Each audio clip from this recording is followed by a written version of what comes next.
Good day everyone, I am Chalami Pidadag and today I will discuss the 1935 Constitution. Okay, next. Okay. What is 1935 Constitution? The 1935 Constitution, which featured a political system virtually identical to the American one, became operative. The system called for a president to be elected at large for a four-year term, subject to one re-election, a bicameral Congress, and an independent judiciary.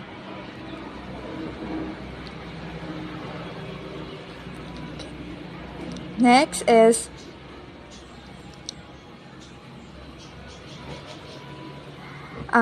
1935 Constitution have a 17 article, and the Article 1 is the national territory.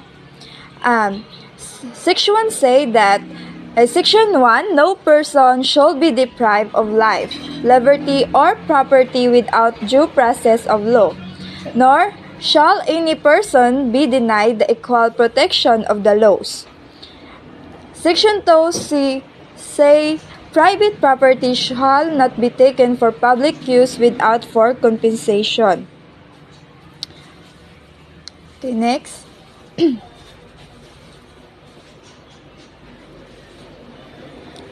So, this part of the Constitution defines the national territory of the Philippines as the Philippine Archipelago, with all islands and waters embraced therein and all other territories belonging to the Philippines by historic right of title, including the territorial sea, the airspace, the subsoil, the seabed, the insular shelves, and other submarine areas over which the Philippines have sovereignty or jurisdiction. Internal waters are defined.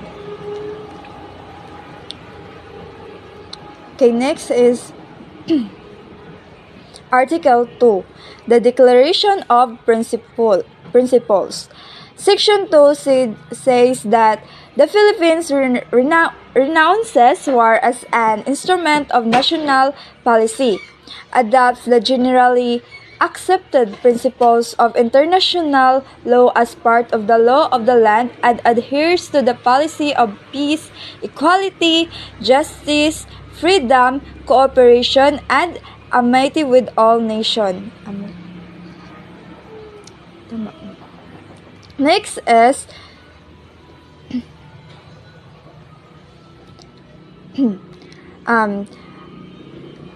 Article 2, sovereignty resides in the people and all government authority emanates from them.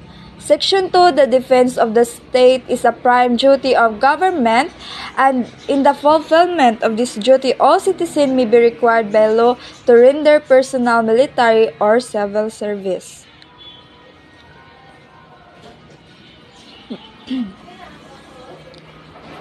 So, Article 3, Bill of Rights. No person shall be deprived of life, liberty, or property without due process of law, nor shall any person be denied the equal protection of the laws. Private property shall not be taken for public use without just compensation. So, if someone is accused of a robbery, for example, he has the right not to provide information which would indicate his guilt. And employer, however, has the right to ensure that an employee is fit for the duties he is to perform. So, in this article is, the Filipino is naanay right, no? Tagaan nag-rights. Next is Article 4, Citizenship. Section 1, those who are citizens of the Philippines Island at the time of the adoption of this Constitution. Those born in the Philippine Island of foreign parents who, before the adoption of this Constitution, had been elected to public office in the Philippine Island.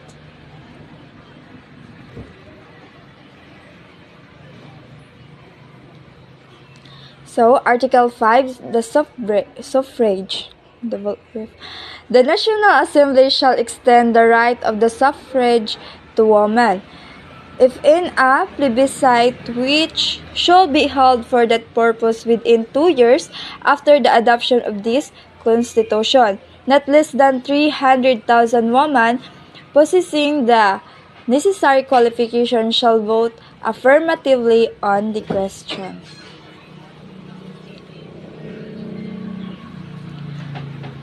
So, Article 6, Legislative Department. So, provides for a bicameral legislature called the Congress, composed of the Senate and the House of Representatives. So, this article is nag-represent sila sa katong mga senator, congressman na nagkaan sa government.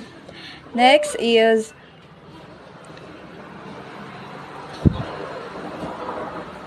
the Article 7, the Executive Department. Section 7 says that the President shall have the power, with the concurrence of a majority of all the members of the National Assembly, to make treaties, and with the consent of the Commission on Appointments, he shall appoint ambassadors, other public ministers, and consuls. Provides for a presidential form of government where the executive power is vested on the President. It provides for the qualification, terms of office, election, and power and function of the President.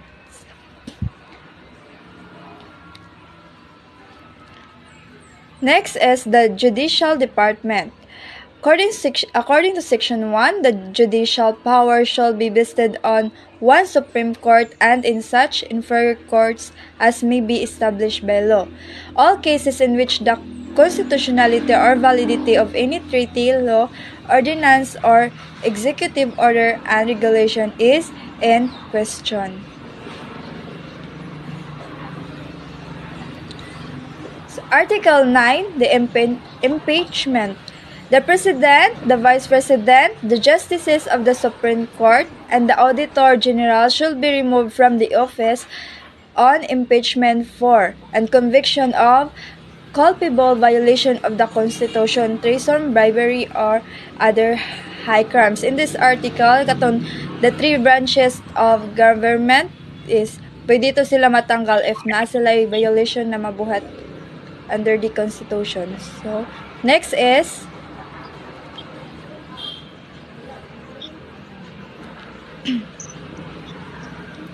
Article 10, the General Auditing Office. The Auditor General shall be appointed by the President with the consent of the Commission on Appointments, and shall receive an annual compensation to fixed by law, which shall not be diminished during his continuance in office.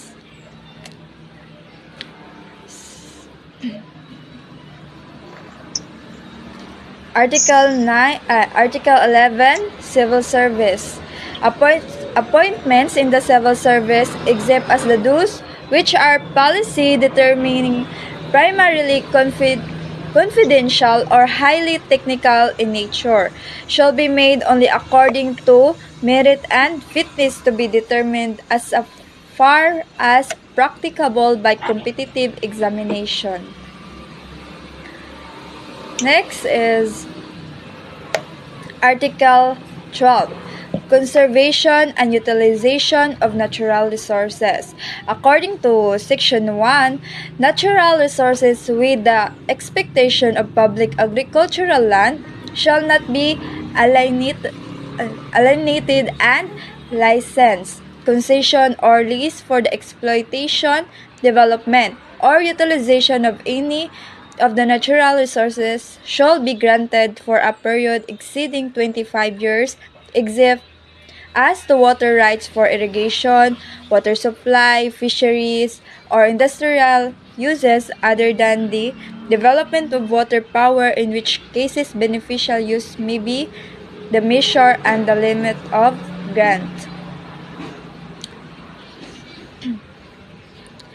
Article 13, General Provision.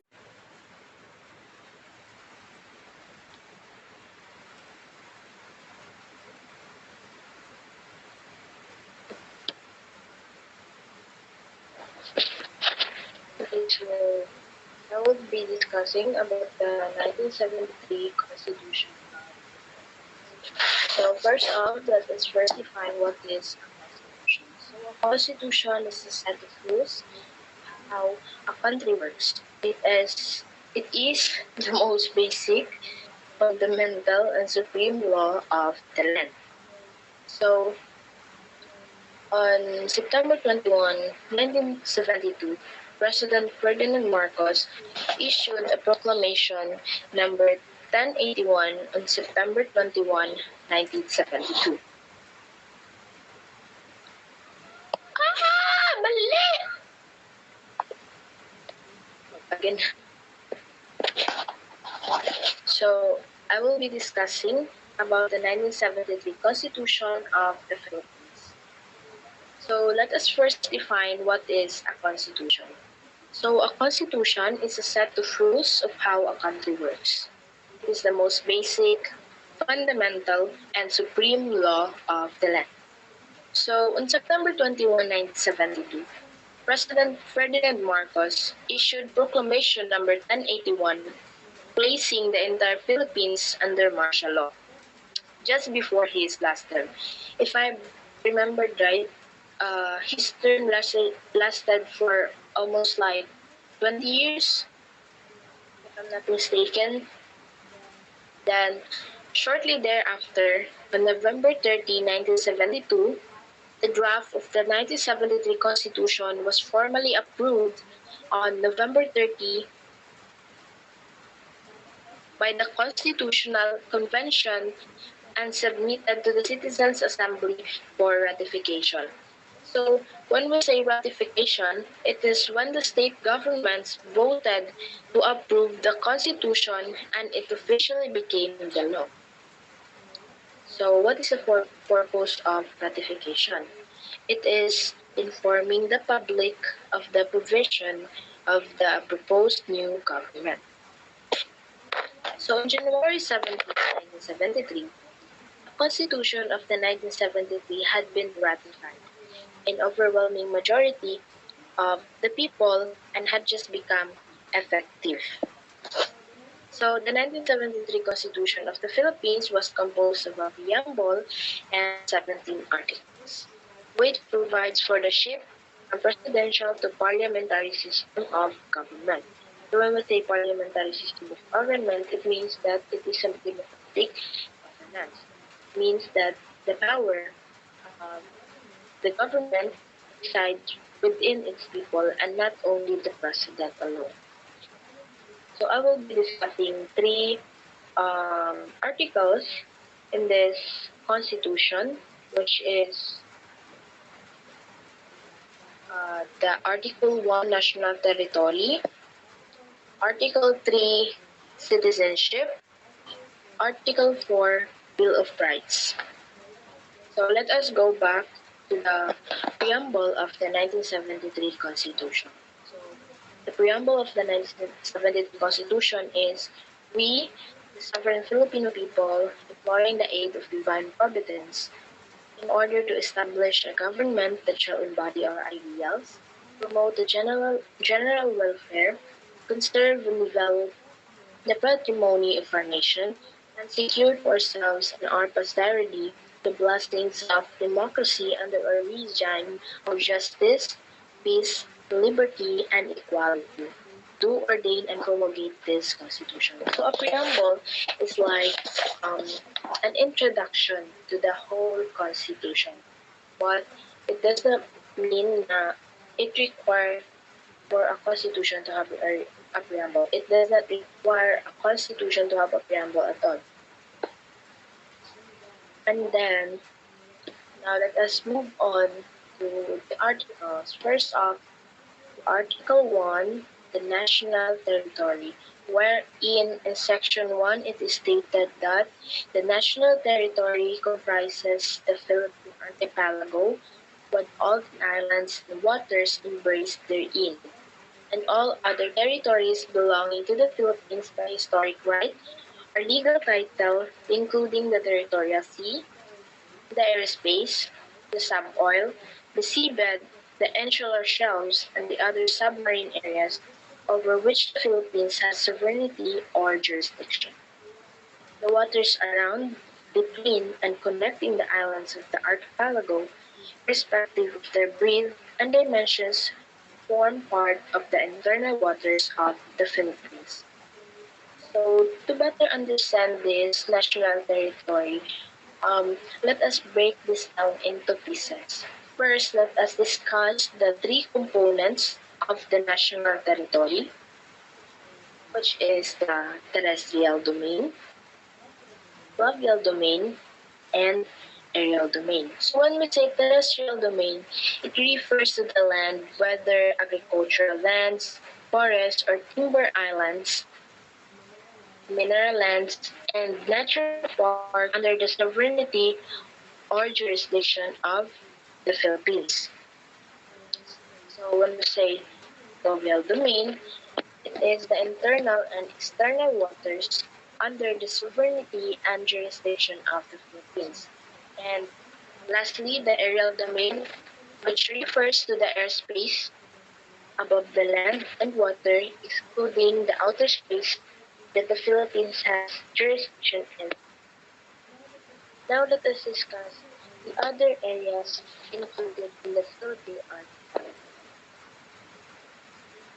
We have the territorial sea. Uh, the territorial sea is the 12 nautical meters from the low water mark of the sea. Next is the seabed, which is the bottom of the sea. Next is subsoil. Oil is everything beneath the surface soil, including the mineral and the natural resources. Then we also have insular shells. It means the insular shells are part of the island that remain underwater. Then other submarine areas, for all areas under the territorial sea that we will later on discuss. Now let us discuss the the internal waters of the Philippines. So due to the vastness of the Philippine Sea, the archipelagic nature of the country, it did not follow the traditional basis of determining the country's boundary. The Philippines, together with Indonesia and other archipelagic countries, introduced the idea of archipelagic doctrine. In the Internal Conference on the Law of the Sea, to understand this doctrine, let us look at the Philippines. Look at this picture that I've shown. So, as you can see, the Philippines is an archipelago. This means that it is chain or a group of islands. Then, according to this archipelagic doctrine, the Philippine archipelago is considered as one integrated unit instead of being divided into 7,107 islands. So the outermost of the archipelago is connected with straight baseline. So as you can see, there is a red line that is connecting the Philippines. That is called the straight baseline. And all the waters inside the baseline are considered as the internal waters of the Philippines. Now, since we are on the topic of national territory, let's talk about the territorial disputes that the Philippines has been facing up until now. It is regarding the West China Sea, or what do you call this? Basta sa West China Sea. So, my question is, do the Filipinos have the right to stop China from building man-made islands and from fishing in our area? Okay, for us to know the answer to this question, let us first discuss the UNCLOS, or the United Nations Convention on the Law of the Sea.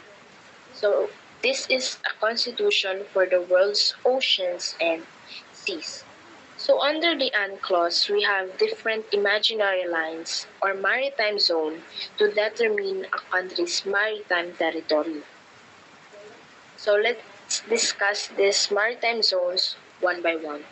And I'm sorry I cannot provide an illustration about this one since I forgot to include it in the PPT, but I will try to show you pictures of what these maritime zones are. So let us just discuss this. Okay, so first, from the seashore of the Philippines, we measured 12 nautical meters to determine the territorial waters. This means that this area where the Philippines has sovereignty, and this means that we have the complete ownership of these territorial waters. These are our properties, so we are allowed to do anything with them. But innocent passage is also allowed in these territorial waters. When we say innocent passage, it refers to um, foreign vessels that enter in the territorial area as long as they will refrain from engaging prohibited activities. So what are these prohibited activities? We have uh, spying, smuggling, and serious pollution. So from the edge of the territorial sea, we measure another 24 nautical meters to determine the contiguous zone. In this zone, the Philippines may exercise control to prevent unfinished infringement of its custom, fiscal, immigration, or sanitary laws and regulation within its territories. So, from the contiguous zone, expanding up to 200 nautical meters is what we call the EEZ, or the Exclusive Economic Zone. So, so in this zone, the ships and submarines can freely travel without any permission. However, this is under the condition that they are just passing by and not taking any resources. So under the clause, the Philippines has no sovereignty and has only sovereign rights. This means that we don't entirely own the EEZ, but we have our sovereign rights. When we say sovereign rights, it allows the Philippines to control all the economic resources within the EEZ, or the Exclusive Economic Zone, including fishing, mining, and managing resources. According to UNCLOS, we can share our EEZ with other states in two conditions. First, the foreign states must abide the laws of the state. And second, there must be an abundant amount of resources. Now let's go back to the question earlier. Does the Philippines have the right to stop China from building man-made islands and fishing in our area? So the answer is yes. First, China didn't have an agreement with the Philippines when they built the man-made islands. Second, there are 105 million Filipinos, and the fish in this area is not enough to feed the whole country. And third, our constitution clearly states that the exclusive economic zone is exclusively for Filipinos home. And even though we don't have the sovereignty over the entire place, we have the right to defend our sovereign rights. It means we can still prohibit Chinese from fishing in our EEZ, especially that they've already violated our rights. So, next is I'm going to discuss about the Article 3, the citizenship. This is Article 3, not Article 2. So in Section 1, following are the citizens of the Philippines. So these are the considered qualifications to be considered as a Filipino. First, those who are citizens of the Philippines at the time of adaptation of this constitution. So, if you are born at the time of the adaptation of this constitution, then you are considered as a Filipino. If you're born in the Philippines, rather. And second, those whose fathers and mothers are citizens of the Philippines. Those who elect Philippine citizenship pursuant the provision of the Constitution of 1935, sorry. And fourth, those who are naturalized in accordance with the law. Then, in Section 2 stated that a female citizen of the Philippines marries an alien shall retain Philippine citizenship unless by her act or omission she is deemed under the law to have renounced her citizenship. So, when a Filipina married someone from other country, she is still a Filipino unless the law regard that she should resign her right to be a Filipino citizen. Next is the Section 3. Philippine citizenship may be lost or reacquired in the manner provided by the law. Section 4. A natural born citizen is one who is a citizen of the Philippines from birth without having to perform any act to acquire or perfect his Philippine citizenship. And of course, if you are born Filipino, if your parents are Filipino, if you're born in the Philippines, then you are a Filipino citizen. And lastly, the Bill of Rights. So there are, I forgot how many sections the Bill of Rights has, but I only included one section, which is no person, section 1, no person shall be deprived of life, liberty, or property without being due process of law, nor shall any person be denied the equal protection of law. So, in the Article 4 Bill of Rights, it establishes the relationship of the individual to the state and defines the rights of the individual by limiting the lawful powers of the state. It means that in this article, it stated the rights of the Filipino and having to limit the power that the state can do. And that is all for my report. Thank you so much for listening.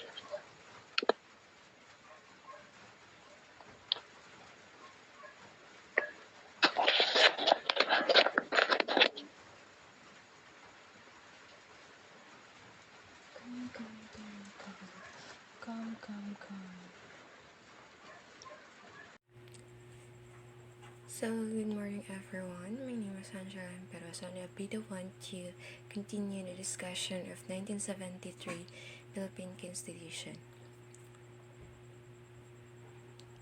The 1973 Constitution.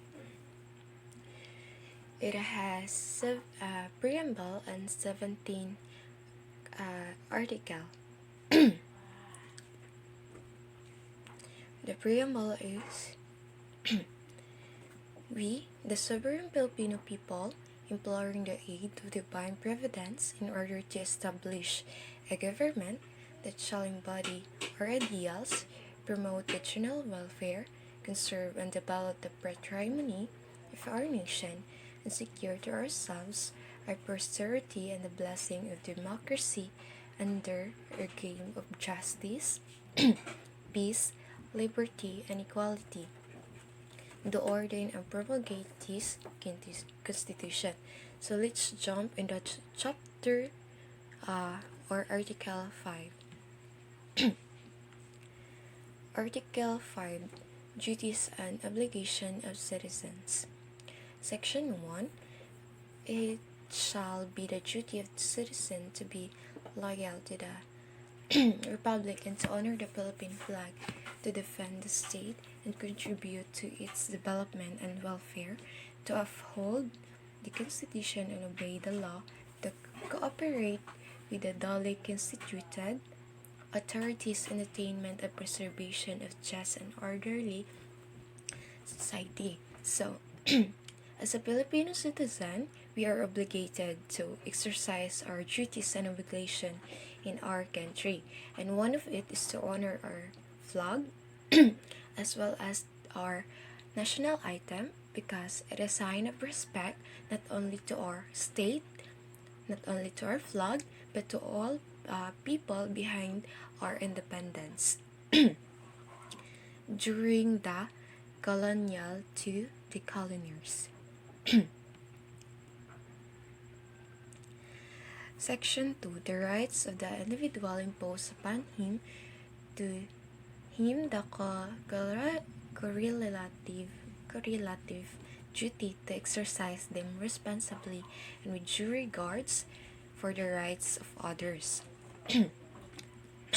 So, as an individual or as a citizen of the country, we have these rights to do our obligation without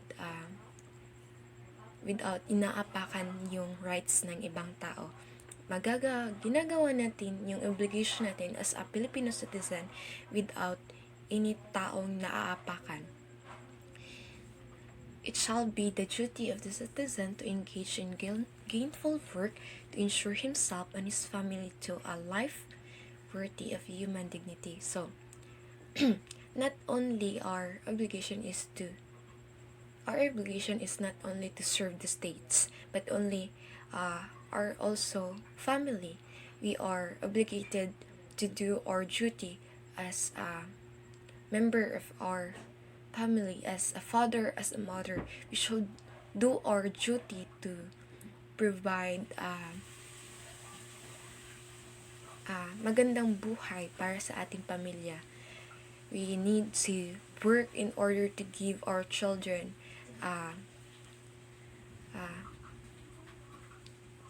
magandang buhay and to give a right education for them.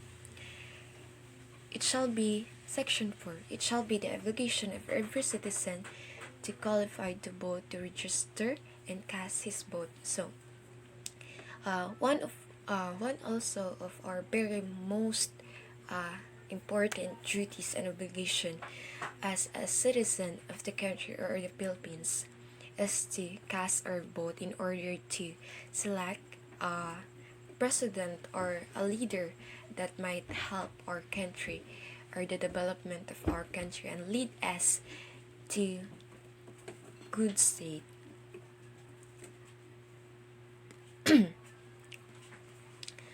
Article 6. The suffrage. Section 1. Suffrage shall be exercised by citizens in the Philippines not otherwise disqualified by law who are 18 years of age or over and who shall have resided in the Philippines for at least 1 year and in the place wherein they propose to vote for the at least 6 months preceding the election. No literacy, property, or other substantive requirements shall be imposed on the exercise of suffrage. So, before, this suffrage, before, hindi pinapayagan yung mga babae, diba, na mag-vote. But now, here in 1973 Constitution, lahat ng tao ay binibigyan ng karapatan na or right to vote or to select their leaders they want to serve the country or to lead the country. They can vote or vote as long they can vote leaders whoever they want as long as it is ethically and no money or dapat hindi nababayaran yung dignidad mo as long as nakakaboto ka ethically. And it is valid for only 18 years old and above. Before, in 1935 Constitution, yung suffrage parang hindi pa siya na apply. But now, since in April 30, 1937, naaprubahan na dapat ang all Pilipino ay magkakaroon ng karapatan na bumoto o mag-select ng kanilang leaders or their decide leaders na maaring umupo sa posisyon para panguluhan yung state natin. Article 7. The President. The President shall be head of the state and chief executive of the Republic of the Philippines. So, here in 1973 Constitution, this is a parliamentary system. We have a parliamentary system, which is we have the President and we have the Prime Minister. So, the President will serve as the head of the state. Of course, he will be the one to lead the state, the principal of the state, and he will be the chief executive of the Republic of the Philippines. Section 4. If the time fixed for the beginning of his term, the president the president-elect shall have dead or shall have failed to qualify, or if the president shall not have been chosen, the executive committee headed by the minister, as hereinafter provided, shall exercise the power and discharge the duty of the president, and the president shall have been elected or disqualified. So, for example, before sa tenor or before sa pag-upo ng presidente or in the middle of kanyang pamumuno is siya ay nagkakaroon ng sakit o kaya namatay. Ang president ay maaring mapulihan ng prime minister since this is a parliamentary system. So the prime minister will enact or act as a president in case the president is absent in his position or nagkakaroon siya ng problem. So the president will lead the country.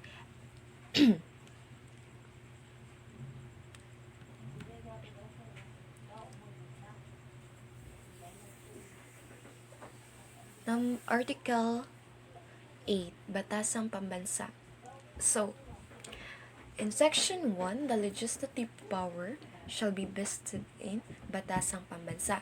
So, diba, we have 3 branches, which is the legislative, the executive, and judiciary. So, sa Batasang Pambansa, dito na bibilang yung legislative power, which is in Section 2, the Batasang Pambansa shall be composed of not more than 200 members unless otherwise provided by law, shall include representative elected from the different regions of the Philippines. Those elected or selected from various sectors as may be provided by law.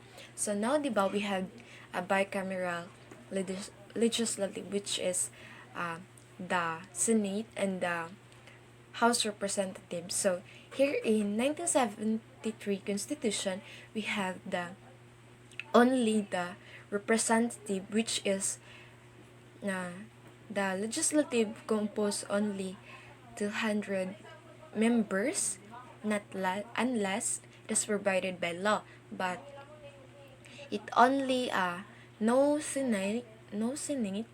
It only have a representative that came from different regions in the Philippines.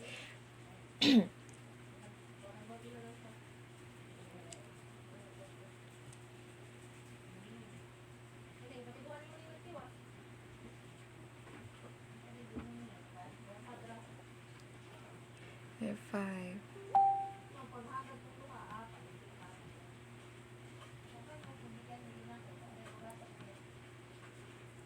Wait lang.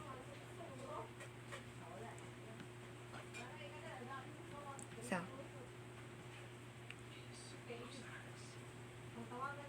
what? Wait lang po. 8 as in 9. So let's proceed to Article 9, the Prime Minister, the Cabinet, and the Executive Committee. So I what's as what I've said earlier, this 1973 Constitution is a parliamentary constitution which have a Prime Minister and a President. So a Prime Minister will serve as like para siyang Vice President or siya din yung nagle-lead sa mga cabinet or the representative of the Philippines. And the cabinets is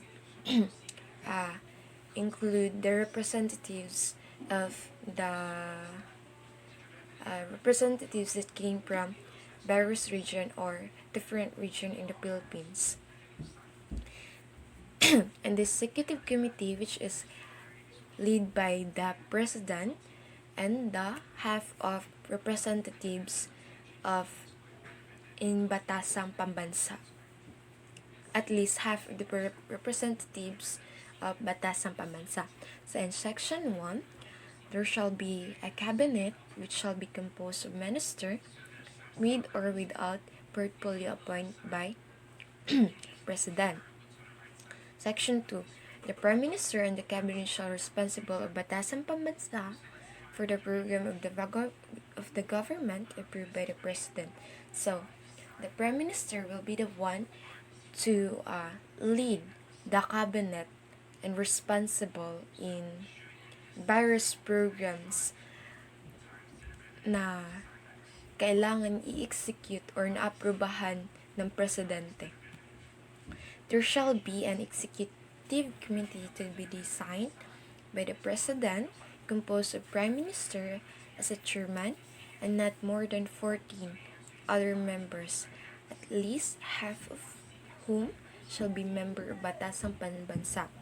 So, as what I've said earlier, na ang executive committee ay pinapamumunuan ng presidente at least half ng representative sa batasang pambansa ay nandoon sa executive committee and those will lead by Prime Minister also as acting as a chairman. The executive committee shall assist the President in exercise of his power and function in the performance of duty as he may prescribe. So, the executive committee, which is composed of Prime Minister and representatives from Batasang Pambansa, they will the one who will help the President to execute the laws and the rules that may help the development of our country or the states. They may help the president in exercising his powers and functions in the country.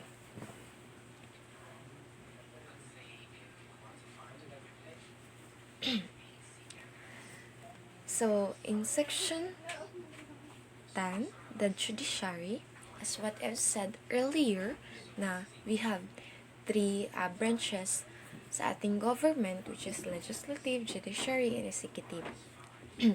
The second is judiciary. The judicial power shall be vested in one Supreme Court, such as inferior courts, as may established by law. The Batasang Pambansa shall have the power to define, describe, and apportion of jurisdiction as the various courts, but may not deprive the Supreme Courts of each jurisdiction of their cases enumerate in section 5 hereof. So, I know most of us already familiar with this branch, judiciary. So, judiciary have this, they have the responsibility to interpret or to apply the country law in as particular cases, they have this what we call rules, or they have the power to settle controversies, issues, or cases involving the rights of every Filipino that legally what you call basta legally na nalabag siya in various form. It can be a criminal offense or any kind of offense. Then katong nga mga cases, syempre sila yung mag-prove nun if the criminal or the offenses is guilty ba or hindi. And of course, hindi sila basta-basta mag-make of judgment na kana na person is guilty siya, kay mao man na ang ingon nila nga nakasala siya, dili nga na siya. Kailangan maprubahan or ma-prove sa Supreme Court or sa court na kana na person is guilty siya with the evidence, or kailangan niya ipaglaban ang kanyang sarili or i-prove ang kanyang sarili na hindi siya guilty, or he given rights to defend himself or herself against the accusation of the victim. Section 4. The members of the Supreme Court and the judge of inferior courts shall be appointed by the President. So hindi lang pala basta-basta tayo makasabi na or makapag lagay ng sa posisyon sa Supreme Court, or maglagay ng judge sa Supreme Court na hindi natin na-appoint sa President, kasi ang President dapat nirespeto natin yung President natin, since he will be the one who's leading our country. So kailangan natin seek yung opinion or yung decision niya kung sino yung ilagay niya sa judiciary branch na judge.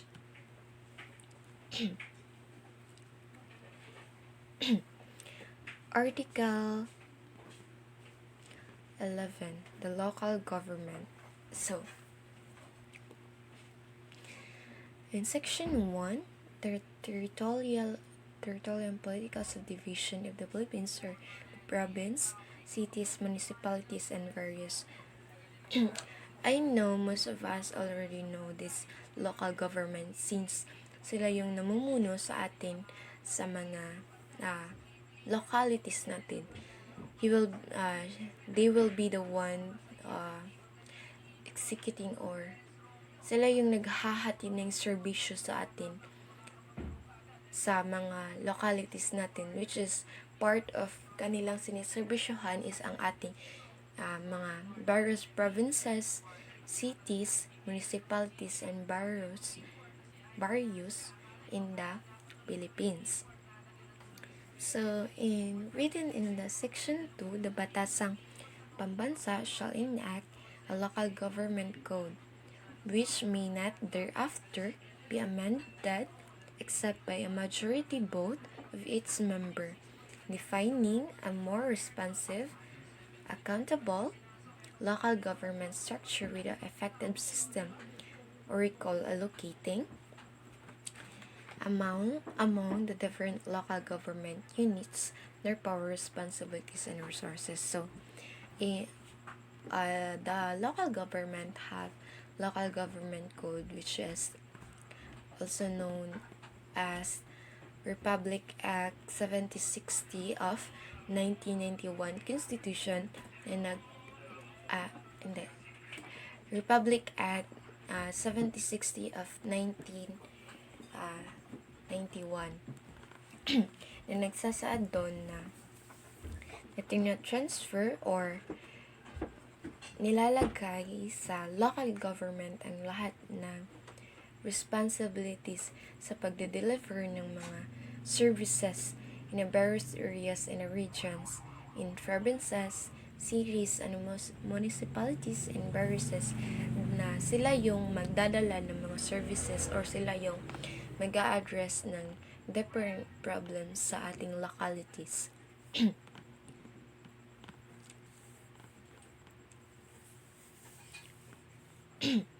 In Article 12, the Constitutional Commission. So, ano nga ba yung Constitutional Commission? So, ang Constitutional Commission, sila yung, they have this authority na mag-execute or ng program na approved. Sila yung, they have the authority to approve or execute a program within the budget that approved by National Council, and it is part of this Constitutional Commission or the Civil Commission, the Commission of Election, and the Commission of Audit. In Section 2, unless otherwise provided by law, the chairman and each commissioner of the Constitutional Commission shall receive an annual salary of 60,000 pesos and 50,000 pesos, respectively, which shall not be decreased during his maintenance in office.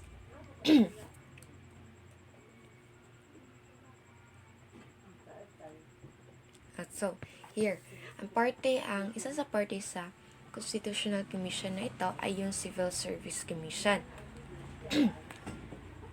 So, in civil service embrace every branch, agency, subdivision, and instrumentality of the government, including every government-owned or controlled corporation, shall be administered by an independent civil service commission composed of chairman and 2 commissioner. So here in Civil Service Commission, it is also known as a Public Service Commission, which is it is a government agency that regulates the employment and working conditions of civil servants and promote the values of public service. So in Section 5, an officer or employee in the civil service, including members of armed force, shall engage directly or indirectly in a partisan political activity or take part in election except vote. So here in Civil Service Commission, yung mga officer nito is iniiwasan or pinagbabawalan na mag-participate directly or indirectly sa mga political activity, except na lang kung ito ay boboto, since nakalagay doon sa article natin na Section 6 na it is our right to vote, or as a citizen of our country, it's our right to vote. But the officer, or maliban doon sa pag-vote na yon, ay hindi na kailangan pa mag-participate yung mga officer ng Civil Service Commission sa any other activities na parte ng political activity.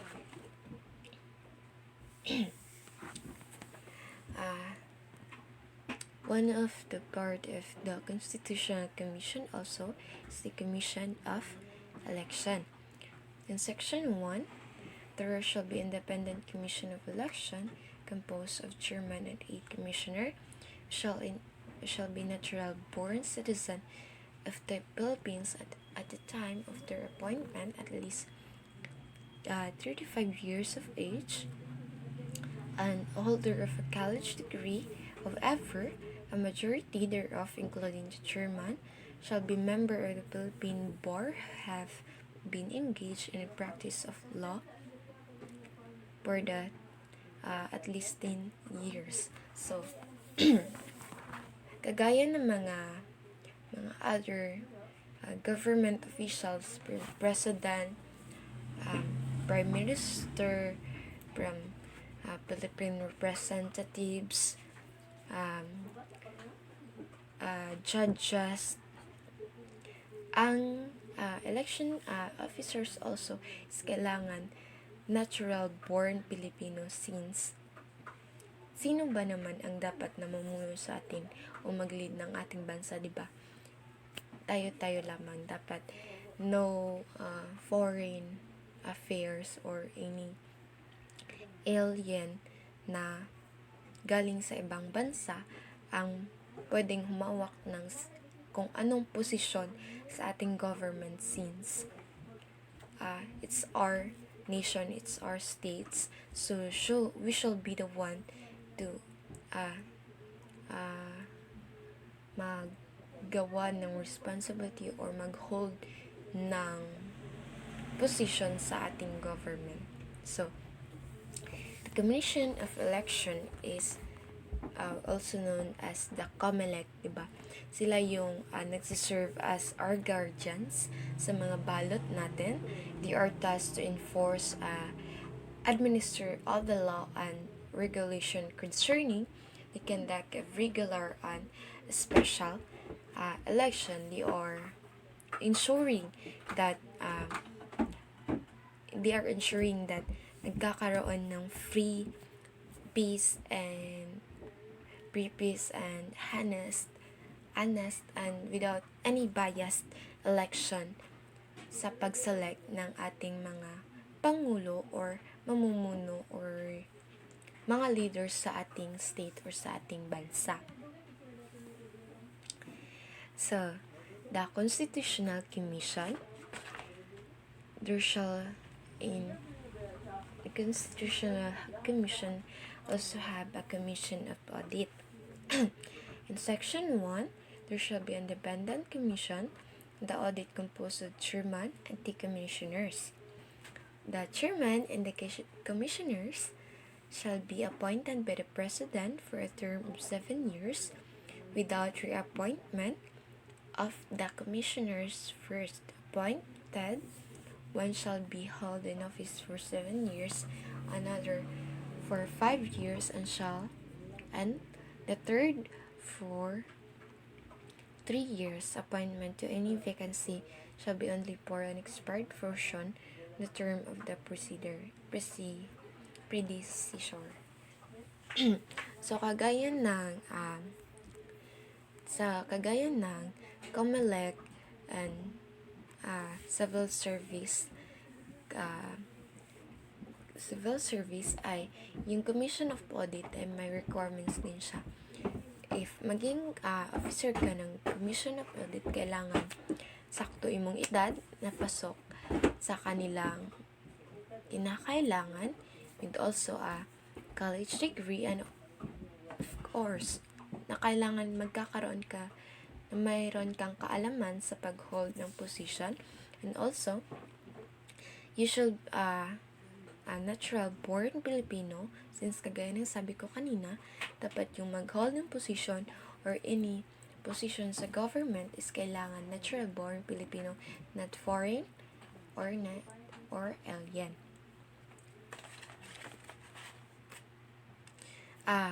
Ang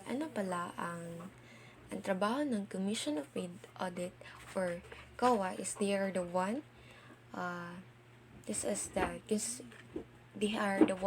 hold the constitutional office that grants its power to audit all the accounts pertaining to all government revenues and uses of government resources. They are the one who ensuring that no government official pocketing any cents of funds na supposed to be ginagamit natin sa pagpapagawa o pa-establish ng different program or government services para sa ating para sa government development or para sa development in our country. In Article 13, the accountability of public officers. Section 1, public offices. In a public trust, public officers and employees shall serve with the highest degree of responsibility, integrity, loyalty, and efficiency shall remain accountable to the people. So, uh, as a person who is holding a position in the government, they should behave accordingly. They should do their work responsibly and be responsible and have integrity in doing their work, na dapat hindi sila lumalabag sa any etiquettes or any rules and laws na ginawa ng ating bansa para dapat nila sundin. Kung sila man ay mapapatunayang lumabag sa any rules or laws, ay kailangan nila humarap o kailangan nila harapin ang kanilang consequences sa paglabag ng mga laws. If, for example, if yung public officer, any public officer in the government is nakakommit ng crime or lumabag sa etiquette or rules ng ating bansa, is kailangan niyang harapin yung consequence ng ginawa niya na yun. Kasi, as a public officials, it is his responsibility na pangalagaan yung image niya, yung position niya. Dapat hindi siya gumawa ng kung anumang bagay na ikakasira ng kanyang image or kanyang posisyon. The President, the members of the Supreme Court, and the members of the Constitutional Commission shall be removed from office, impeachment for, and conviction of culpable of violation of the Constitution, treason, bribery, other high criminal or grave corruption. So, kaya sabi ko kanina, kapag yung public officer, president man, or from the president, from the highest position to lowest position, kung sino man yung nakakommit ng kasalanan or nakakommit ng violation, is kailangan talaga niya harapin yung consequence na yun. Pwede siyang ma-impeach or mapatalsik sa kanyang pwesto, and magkakaroon ng hearing para doon, and napatunayan na nagko-corrupt talaga siya, is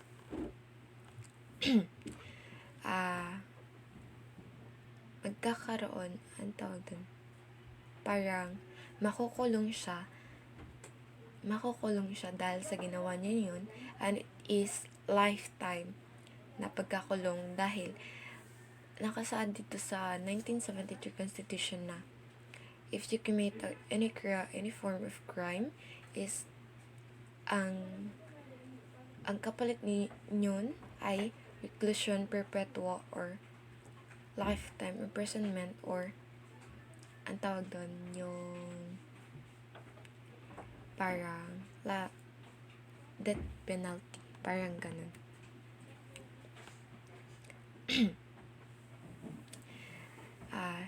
The last article for my report, or for my part, is Article 14, which is the national economy and the patrimony of the nation.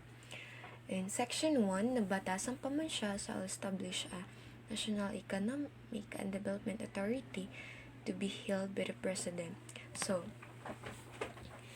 this national economy led by NEDA, or the National Economic Development Authority. This NEDA is they are the premier socio-economic planning body of our nation, of our country. They are the one who sila yung parang mag i-execute, o hindi, sila yung they have the function in our economic development. Parang ganun, sila yung mag-aano sa ating economic development. All lands of public domains, waters, minerals, coals, petroleum, and other mineral oils, and all forces, potential energy, fisheries, and wildlife, and other natural resources of the Philippines belong to the states. So lahat ng public domain na to, from water to minerals, coals, and petroleum, ay atin ito.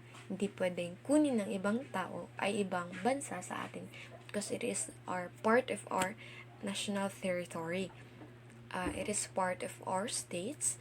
Ang mga resources or public domain nito, pwede nating pagkakakitaan o gawin natin, kagaya ng mga mineral, coal, or petroleum. Maaari nating pagkakitaan nito na which help in our economic growth sa ating bansa.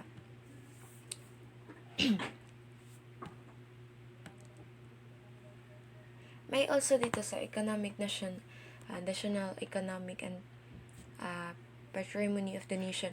Dito nakalagay also, nakalimutan ko, isali dito sa section. May section doon na sa National Economy, Patrimony of the Nation, may nakalagay doon na agrarian reform.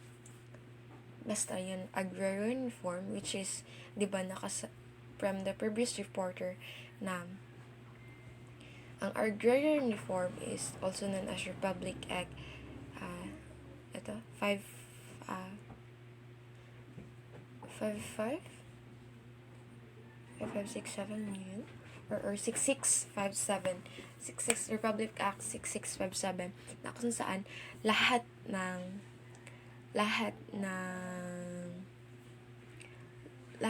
farmers ay binibigyan ng land, or binibigyan ng part ng land, or binibigyan ng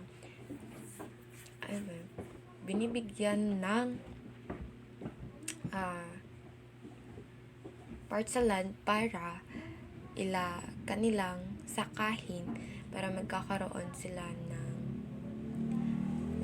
money, and it also help increase our economic growth of our states. And that's all for my part, and thank you.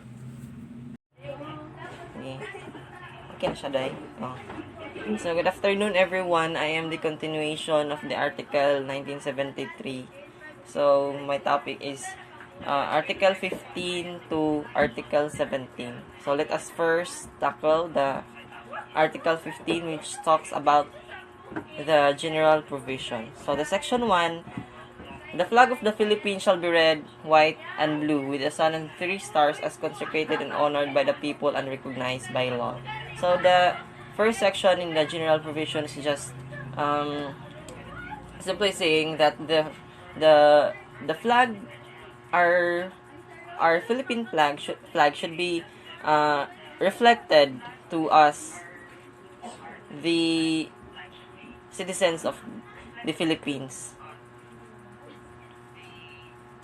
So next, the interim batasang pambansa may by law adopt a new name for the country, a national anthem, and a national seal, which shall all be truly reflective and symbolic of the ideals, history, and traditions of the people.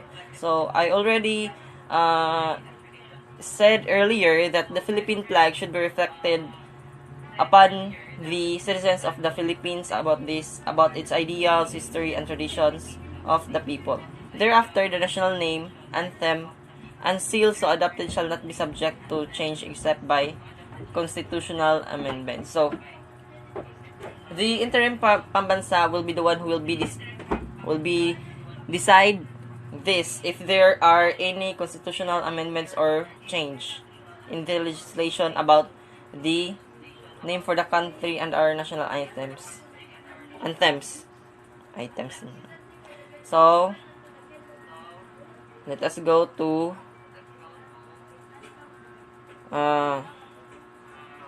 section 11. Let us jump to section 11.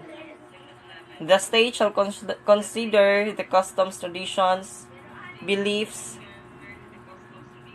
and interests of cultural communities in the formulation and implementation of state policies. So what is this? Interests of national communities in the formulation and implementation of... Yes, tama siya. So, ang pasabot nila diri kay i-consider dapat tong mga indigenous people in making the policies in the Philippines kay they are still part of our nations. Yes, tama. Section 12. The state shall establish and maintain an integrated national police force whose organization, administration, and operations shall be provided by law. So, the National Police Task Force, their function is to protect and serve the people of the Philippines. And their operation should be provided by law. Later on, we'll be talking about this topic.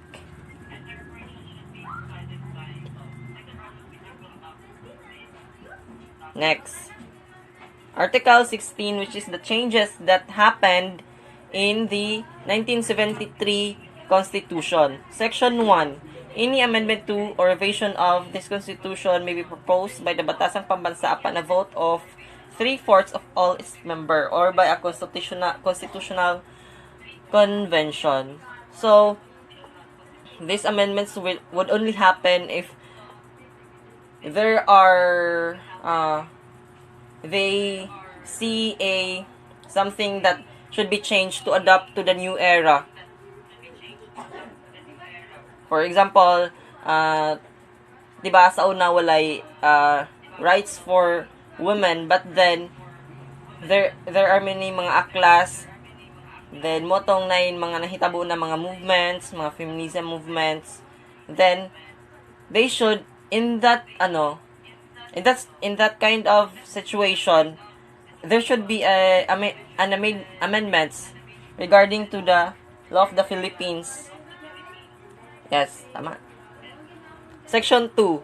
Any amendment to or revision of this Constitution shall be valid when ratified by a majority of the votes cast in a plebiscite, which shall be held not later than 3 months after the approval of such amendment or revision.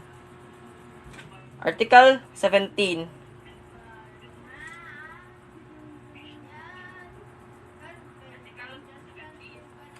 Section 1. There shall be an interim National Assembly which shall exist immediately upon the ratification of this Constitution and shall continue until the members of the regular National Assembly shall have been elected and shall have assumed office following an election called for the purpose of the interim National Assembly. Except as otherwise provided in this Constitution, the interim National Assembly shall have the same powers and its members shall have the same function, responsibility, rights and privileges, and disqualification as the regular National Assembly and the members thereof. So, it is also understandable that the National Assembly and the National Assembly has the same power, responsibilities, rights, and privileges. Basta mo to siya. Ay, napalong siya.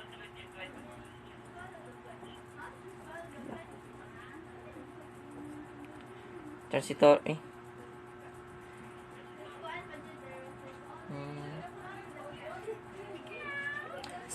Now let us jump to section 7. All existing laws not inconsistent with this Constitution shall remain operative until amended, modified, or repealed by the National Assembly.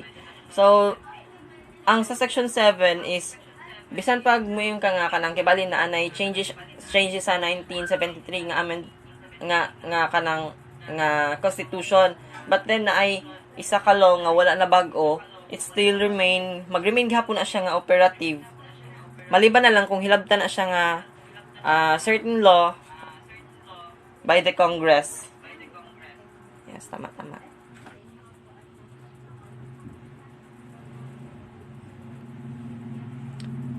So, mo ni siya, kato siya. Actually, ang 1973 Constitution is kanang napay kanang revision nga mahitabuan niya. Unya, mo na dayon tong mag-jump na ta sa 1987 Constitution, which is karon na siya, mo na ni siya ang kanang sa pa na siya. Mo na ni siya karon ang Constitution sa law. Constitution sa Philippines, 1987. So, now, the preamble, pagbasa nimo sa preamble it's like, introductory part of this Constitution. They implore to the Almighty God to have, a justice, pantay, to have a pantay nga pananaw sa uban regarding sa paghatag og justice o sa uban pang mga butang. So, the Article 1 is the national territory. So, the national territory is like the wide, mo ni siya ang kanang gisapkupan nato or nasakop nato na mga land o seas. The national territory comprises the Philippine archipelago with all the islands and waters embraced therein, and all other territories over which the Philippines has sovereignty or jurisdiction, consisting of its terrestrial, fluvial, and aerial domains, including its territorial sea, the seabed, the subsoil, the insular shelves, and other submarine areas. The waters around, between, and connecting the islands of the archipelago, regardless of their breadth and dimension, form part of the internal waters of the Philippines. So, bisan pag unsa siya kalayo, kung part paghihapon siya sa territory sa Philippines, it's still part of our national territory. Article 2. Declaration of Principles and State Policies. Section 1. The Philippines is a democratic and republican state. Yes, the Philippines does not engulf to the idea or the ideology of the militarism. Instead, they engulf to the democratic and republican state. Republican, which means president and vice president, not anarchism ata tong king and queen, yes, something like that. Sovereignty resides in the people and all government authority emanates from them. So when you say democratic, ang tao is ang mga tao or ang mga civilian nga states kay sila ang nakita as kanang boss. Ang kanang mga laws nga ginabuhat is gikan sa ila.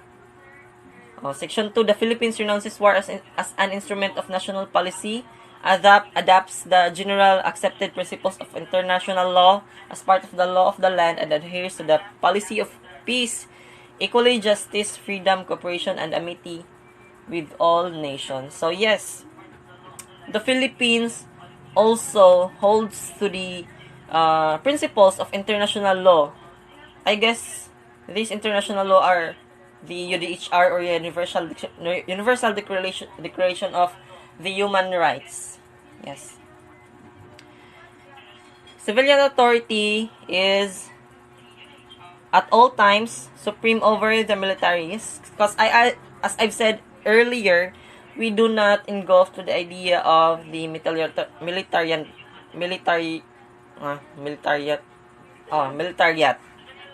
The armed forces of the Philippines is the protector, and its goal is to secure the sovereignty of the states and the integrity of the national territory. So earlier I've said na we have na maitatakil natin na regarding sa the armed forces of the Philippines. So they are the protector of the nations and also to the people. in the state of the Philippines. The prime duty of the government is to serve and protect the people. The government may call upon the people to defend the state. Yes, so in accordance to civil education, the government make law and the citizen will going have to take their responsibility, which is to serve, to also to know their rights and to take actions on their responsibility, which is to also serve the nation.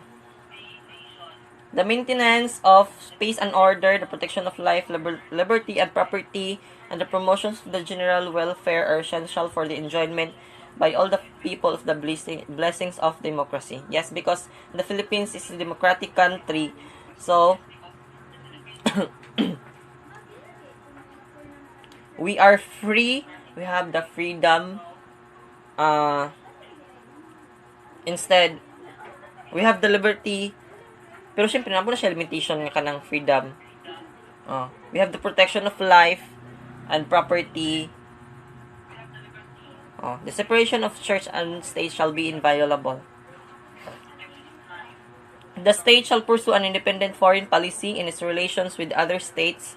The paramount consideration shall be national sovereignty, territorial integrity, national interest, and right to self-defense. So ang the Philippines isn't dependent to its alliance, to the alliances that it has. So, yes, tama. It is independent. Basta muna to siya eh. The Philippines, consistent with the national interest, adopts and pursues a policies of freedom from nuclear weapon. Yes. The state shall promote a just and dynamic social order that will ensure the prosperity and independence of the nation and free the people from poverty through policies that provide adequate. So if we yes. Kanang for peace are part of this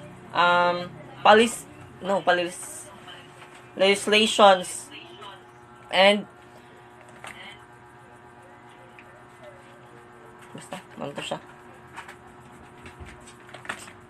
Now, let's jump to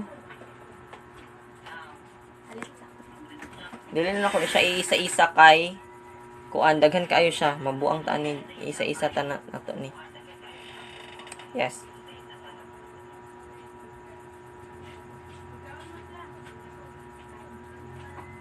Article 3 Bill of Rights which is if I'm not mistaken, this Bill of Rights is adopted from United Declaration of Human Rights, because earlier in the earlier article it has been said that we are sa tawag ni basta kanang ga-adhere ta sa we are adhering to the international policies. Yes. No person shall be deprived of life, liberty, or property without due process of law, nor shall any person be denied the equal protection of the law. So, in the section 1, it is simply saying na dapat pantay-pantay, we are equal. There is an equity when it comes to people. Wala siya problema regarding to your socio-economic status. Section 2, the right of the people to be secure in their persons, houses, papers, and effects against unreasonable searches and seizures of whatever nature and for any purpose shall be inviolable. Kung sudlon ka sa imong balay without any warrant of arrest from the judge, you could pwede ka magreklamo because first of all, they don't have the right to seize that place Kay wala sila papel nga ga-hold nga kuan, wala sila papel nga ga-hold para i-seize out ang imuhang balay o kung sa may naadira sa imong balay. So, if ever pwede sila trespassing. Maliban na lang kung naa sila'y search of warrant or warrant of arrest from the judge. No law shall be passed abridging the freedom of speech, of expression, or the press, or of the press, or the right of the people peaceably to assemble and petition the government for redress of grievance. Now, let's jump to the right of the people, Section 8. The right of the people, including those employed in the public and private sectors, to form unions, associations, or societies for purposes not contrary to law shall not be abridged. So, pwede kay ka magbuhat og association bisan pag ma-private ka or public sector imuhang kon dili ka hilabdan because it is your right as a citizen to form that kind of group as long as wala siya nag-against sa ato ang law. No law impairing the obligation of contracts shall be passed. Now, what is this obligation of contracts? Obligation of contracts happens, the impairing of obligation of contracts happens when there are alterations or any changes of a contract. So, kabalo naman taon sa mga contracts, no? Kanang mga titulo or kanang kasabutan, they are parts of the contracts. So, kung sa man ang nakabutang ana, dira nga kanang kontrata, mora jud na siya. There should be no any alteration pagkahuman after sa inyong pagsulat. Kay mo naman siya nakabutang. Free access to the courts and quasi-judicial bodies and adequate legal assistance shall not be denied to any person by reason of poverty. So, for example, ingon na to nakuan. Wala ka gi atubang sa police sa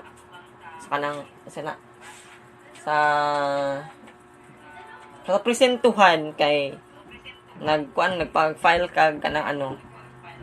ka kaso for certain reason. Dili sila makaingon nga kanang ay ma'am dili man ka pwede diri ma'am kay kanang kuan manggud pobre manggud ka kung dato ni sila. No, our law sees everyone as equal. So dili ka pwede makaingon nga ingana siya. Any person under investigation for the commission of an offense shall have the right to be informed of his right to remain silent, the right to remain silent, and to have competent and independent counsel, preferably of his own choice.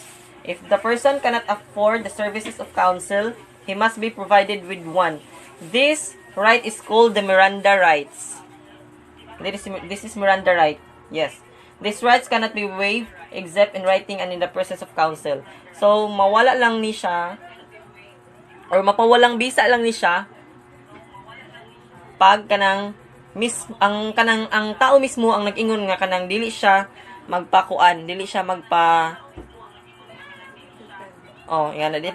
magpa-depend og kanang mga public attorney. Ana siya. No torture, force, violence, threat, intimidation, or any other means which vitiate the free will shall be used against him. Secret detention places, solitary, uncommunicado, or other similar forms of detention are prohibited.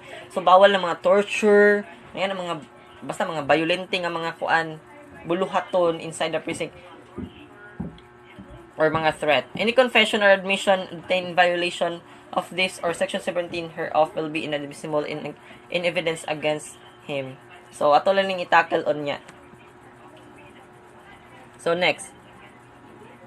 All person except those charged with offenses punishable by reclusion perpetua when evidence of guilt is strong shall before conviction be bailable by sufficient securities or be released on recognizance as may be provided by law. So, kani siya reclusion perpetua, or in other words is panghabang buhay na pagkakulong. Pag ang imuhang kaso is heinous or kanang bugat siya, pwede ka ma-chargean og reclusion perpetua or panghabang buhay na pagkakukulong. So, kibali mahitabuan ni is maano siya. Dili siya available.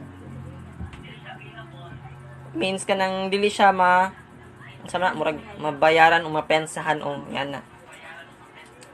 Asa mo ko dapit ato?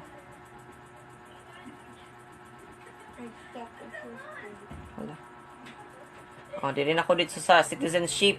The following are citizens of the Philippines.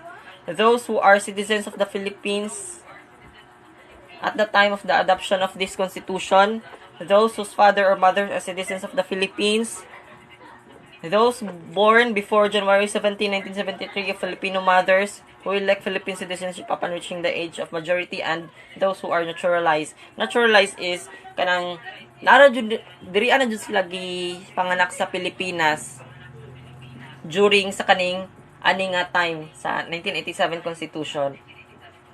So there are two varying principles of identifying the citizenship.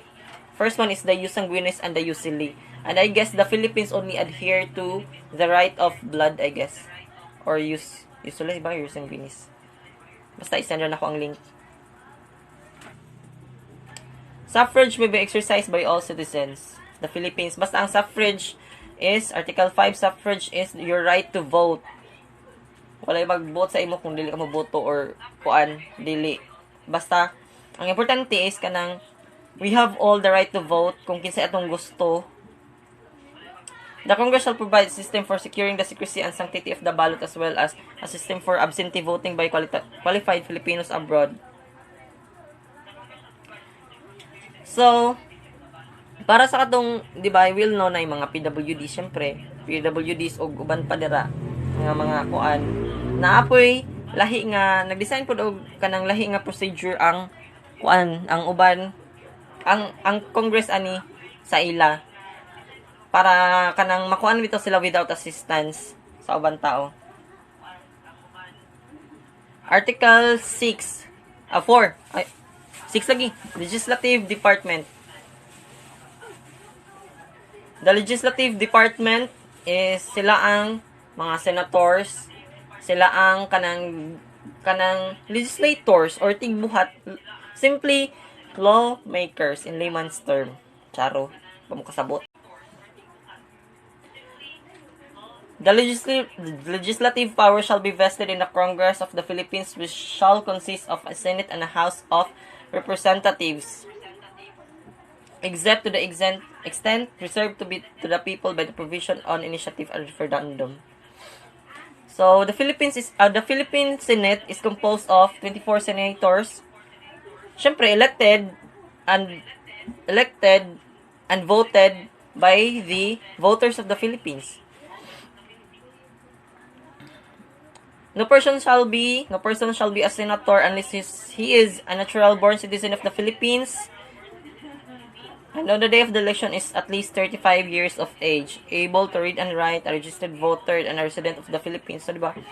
Dili rang ingon nga kanang sa tawag ani ang kanang gipangayo nga kanang qualifications for senators, presidents, and so whatsoever kanang positions in the kataas-taasan is not so profound as long as you are able to read and write, registered voter and all, pwede na ka magkuan. Pero syempre dapat Ginoo ko, dapat na po kay alamag ulaw po magdagandagan na kadrag. My God, kasi the term of office of the senator shall be 6 years and shall commence unless otherwise provided by law at noon on the 13th day of June next following their election. So 6 years lang tama niya, wala na dayon. Wala na, dili na pwede nga kanang 2 consecutive terms or kanang bali 2017 na elect siya, 2018 mukha na po siya, bawal na siya kay no senator shall serve for more than 2 consecutive terms. Na siya sa screen. Ayaw ko kuan. Article 7 na ta, dali na ka ito eh. Executive Department. So the Executive Department is composed of 5,000 workers and the President itself inside. So, sa may trabaho anin nila, sila ang mo-approve sa kanang kuan, mga magipang legislate sa senators and House of Representative. So pag ma-veto or pag ma-veto tong kuan, ma-veto tong kanang gibuhat nimo nga legislation, so expect vetoed by the president. So expect na ka nga dili na to siya kanang bawal to siya, it couldn't be passed or kanang bawal to siya say tawag kana basta ipakuan ang kana. No person may be elected president unless he is a natural-born citizen of the Philippines, a registered voter, able to read and write at least 40 years of age on the day of the election, a resident of the Philippines for at least 10 years immediately preceding such election. O, diba?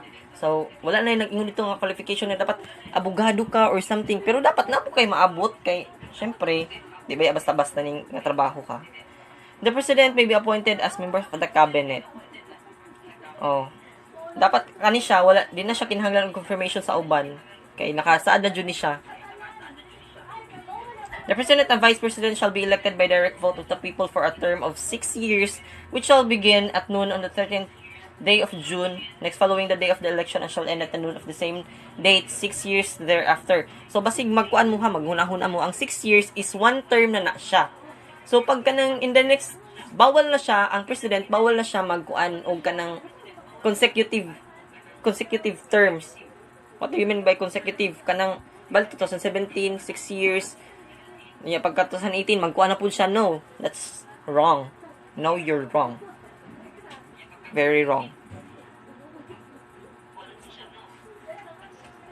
Nata, judicial department ang ginabuhat nila diri is katong magkuan sila mga kaso, magatiman basta about sa kanang mga justice, the Supreme Court.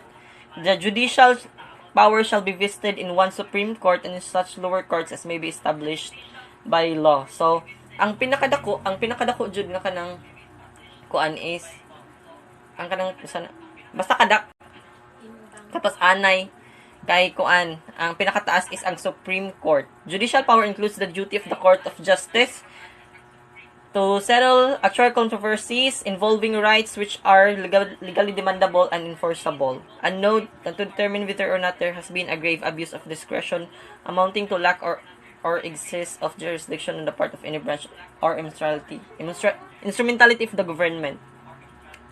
The Congress shall have the power to define, prescribe, and apportion the jurisdiction of the various courts but may not deprive the Supreme Court of its jurisdictions over cases enumerated in the section 5 hereof.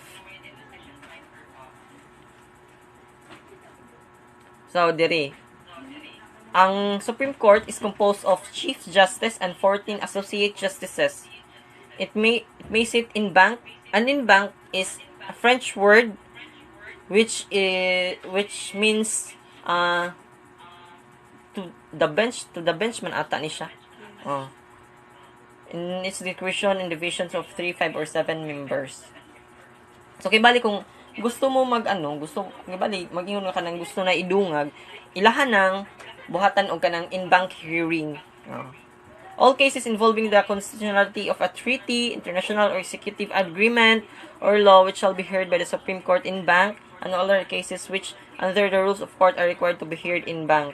Yes, kay kani sila kaning mga treaty kanang ang treaty is some sort of kanang alliance between a country and another country. For example, the Philippines with the American regarding sa kanang mga mga beng-beng, mga pusel o basta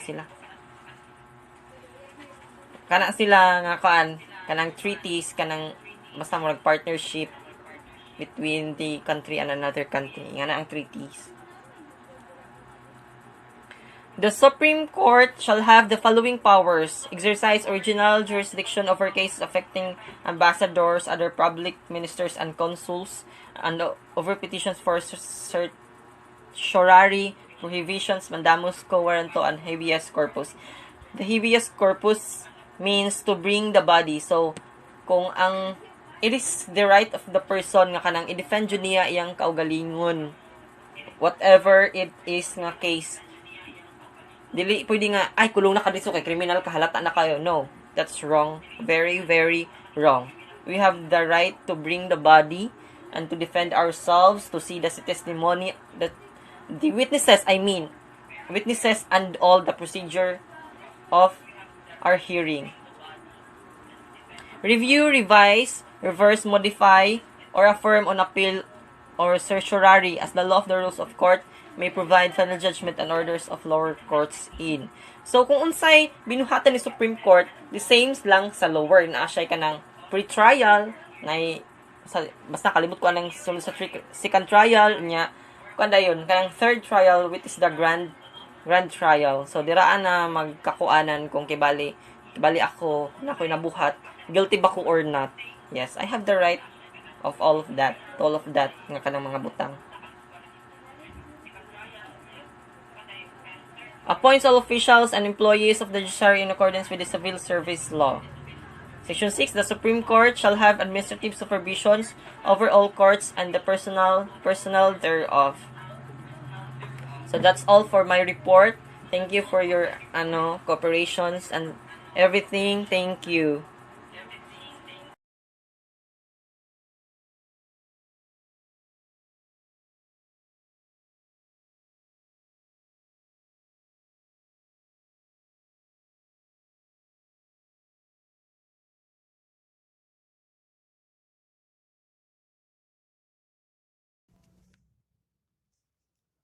So, Article 9, Constitutional Commission, a common provision. So, Section 1, the Constitutional Commission, which shall be independent, are the Civil Service Commission, or the CSC, the Commission on Election, and the Commission on Audit. So, why should they be independent? Kailangan nila i-perform ang key function in the government. It is an order for this commission to protect their integrity. So, sa Section 2, um, disabilities of members on holding other office during continuance of office. So, Section 2 stated here that no member of a constitutional commission may hold any other office while he's in tenure. So, like for example, ikaw yung CEO ng company, let's say Pepsi, Cola. So, in Section 2, ay na pinagbabawal na hindi ka maaaring humawak ng anumang pwesto sa kumpanya o ibang trabaho kapag ikaw ay nakaupo sa isang pwesto. So, sa this provision, it's to avoid the member of the commission from the responsibilities or subject them to pressure at the end of the nation para mapunan nila ng tama para makapag-focus sila sa kanilang tungkulin. So, sa Section 3, salaries shall not be decreased during their tenure. So, sa Section 3 is pinaprotektahan ang salary ng chairman at mga commissioners, which should be free from domination. Pag sinabi natin domination, mo ni ang pagkaltas sa sahod. So, Section 4, power to appoint and remove their official or employees. So, according to Section 4, however, it must be keep in mind that such appointment are still subject to the civil service law and rules. Next is civil service.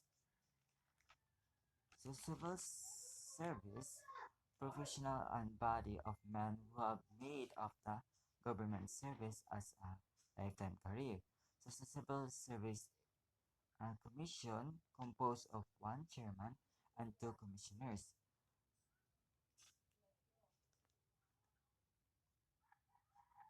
Also, civil service commission act as a central personnel agency of government. So, this mandated to adopt measures to promote moral, efficiency, integrity, responsiveness, and progressiveness. And courtesy, it also tasked to strengthen the merit and reward system within the government agencies, integrate human resources development programs for all levels, and run an institutional climate conducted to transparency and accountability. Next is on civil service exam is being administered by the Civil Service Commission. So civil service exam career service eligibility examination were also known as a civil service exam for prospect government officers and employees are also being administered by the Civil Service Commission or CSC. So, sa civil service is mao sila ang mga police officer, postal workers, mga legislators.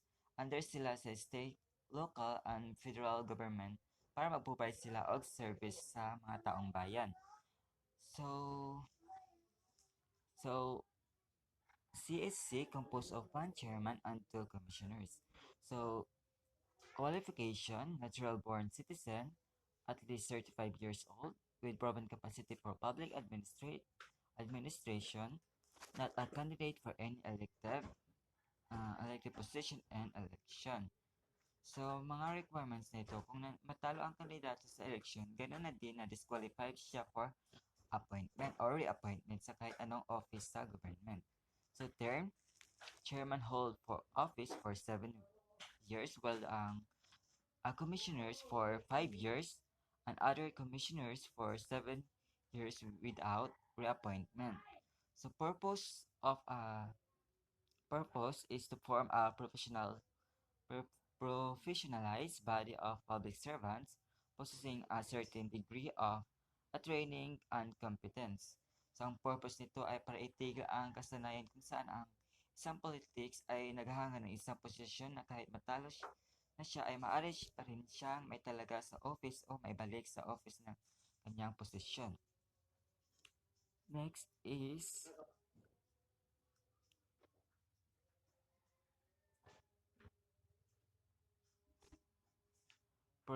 prohibition.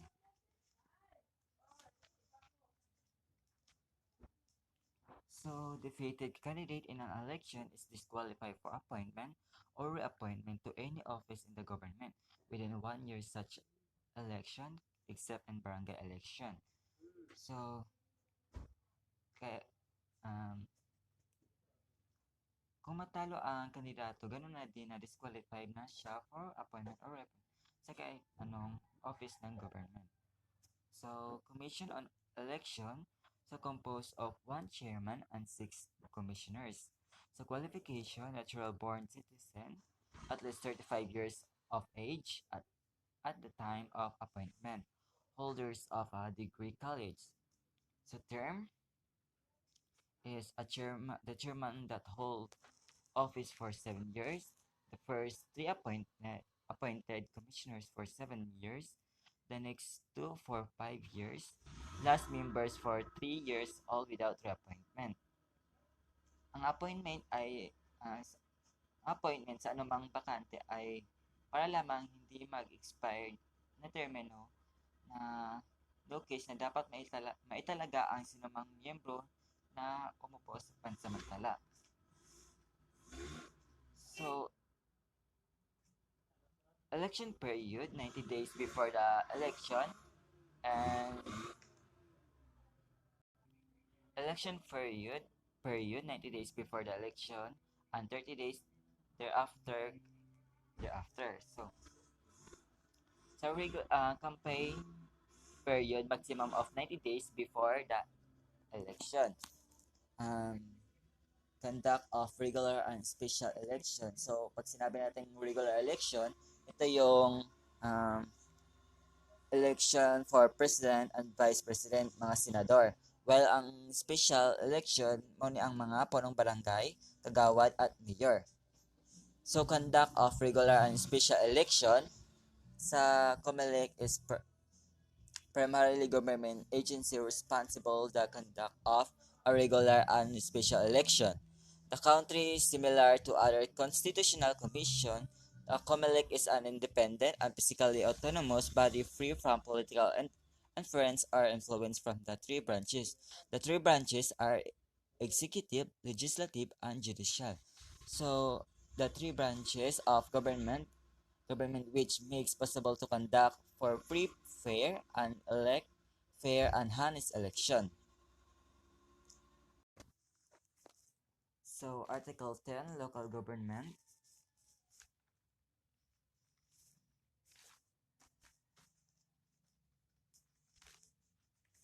Balik na naman.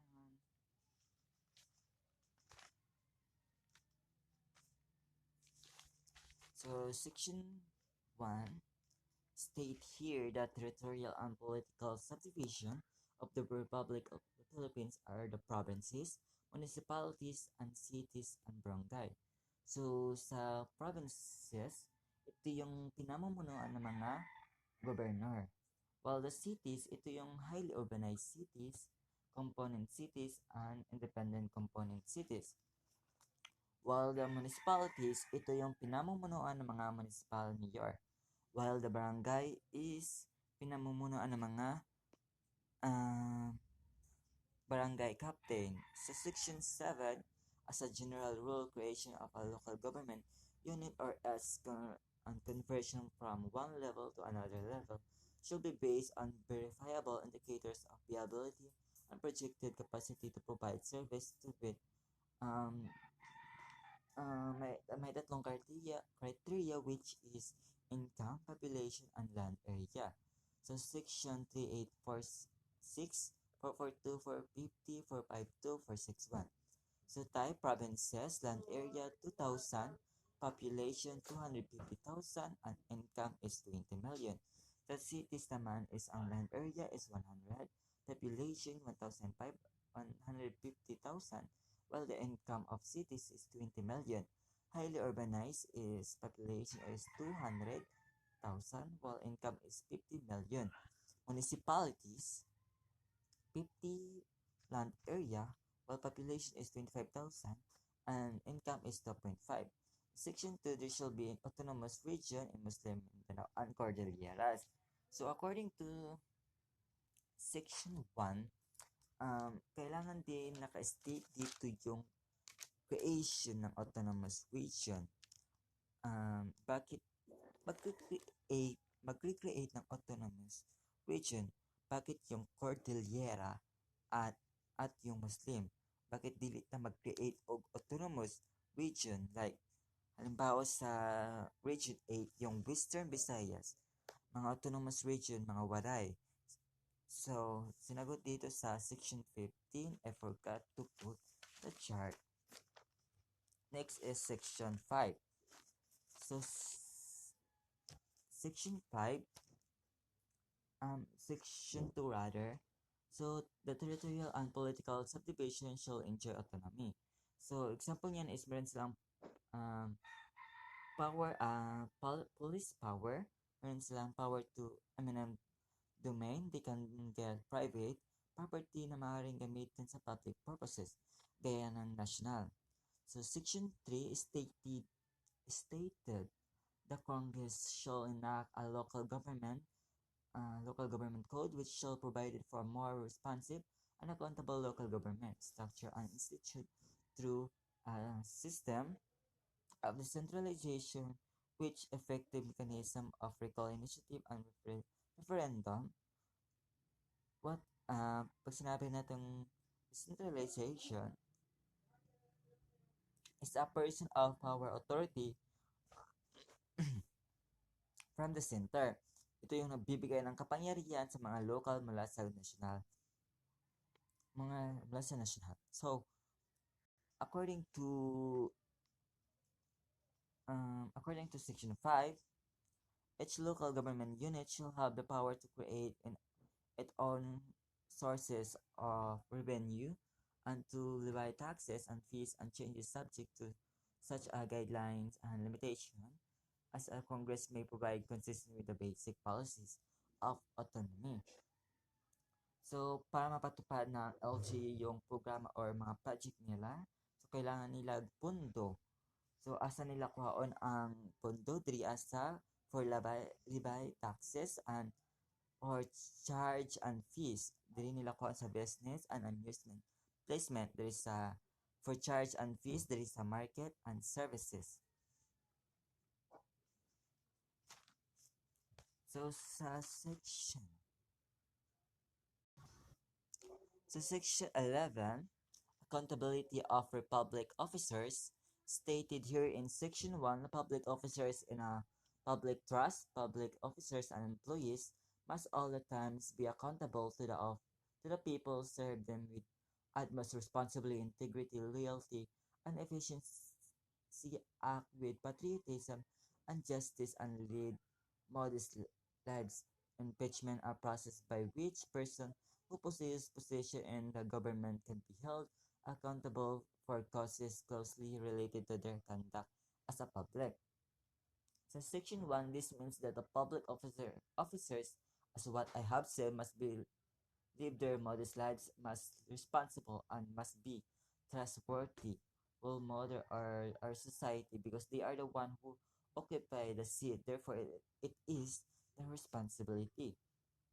So impeachment is one of the ways that a public officers especially those who are a higher authority or the higher office, this punishment is the only way that they would um, they would be removed from office proven that they have committed a crime.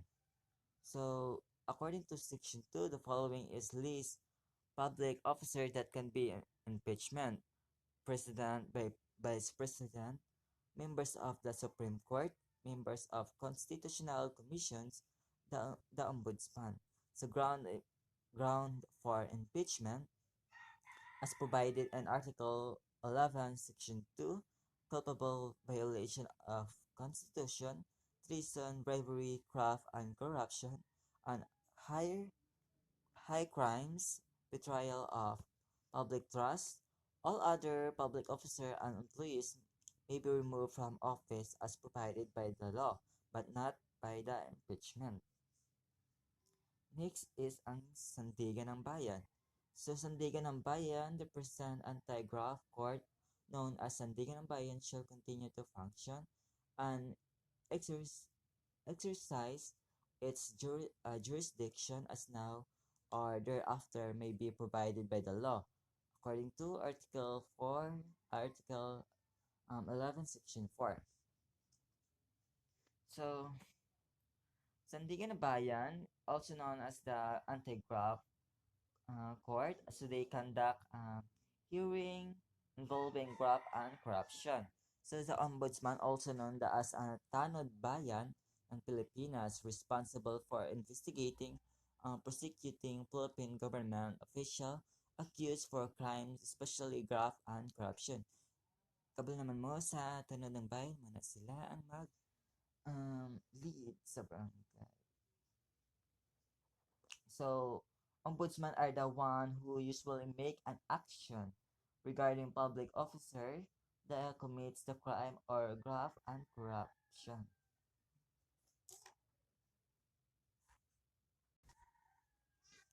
Qualification of ombudsman and his deputies is natural born citizen, at least 40 years of recognized probity and independence, member of the Philippines Bar, and must not have been candidate for an elective office immediately preceding election and according to section 8.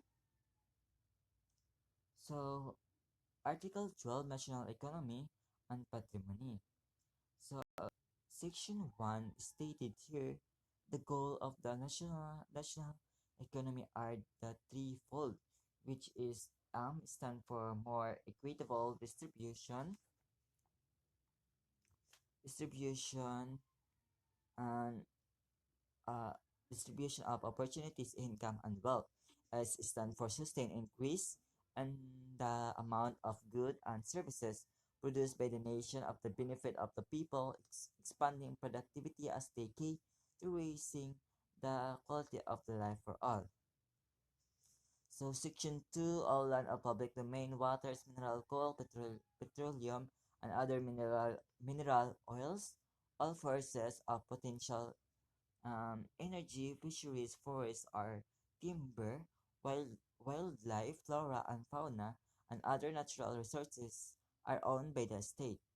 So Section 5 states here that subject to the provision of this Constitution and national development policies, and the program shall protect the rights of the indigenous people, indigenous cultural communities to their ancestral land to ensure their economic, social, and cultural well well-being, the Congress may provide for their applicability on customary laws governing property rights and relationship and determining the ownership and extent of ancestral domain. So Section 7, private lands is can only be transferred or conveyed to a Filipino citizen or corporation or association incorporated in the Philippines. At least 60% of post capital is owned by the Filipino.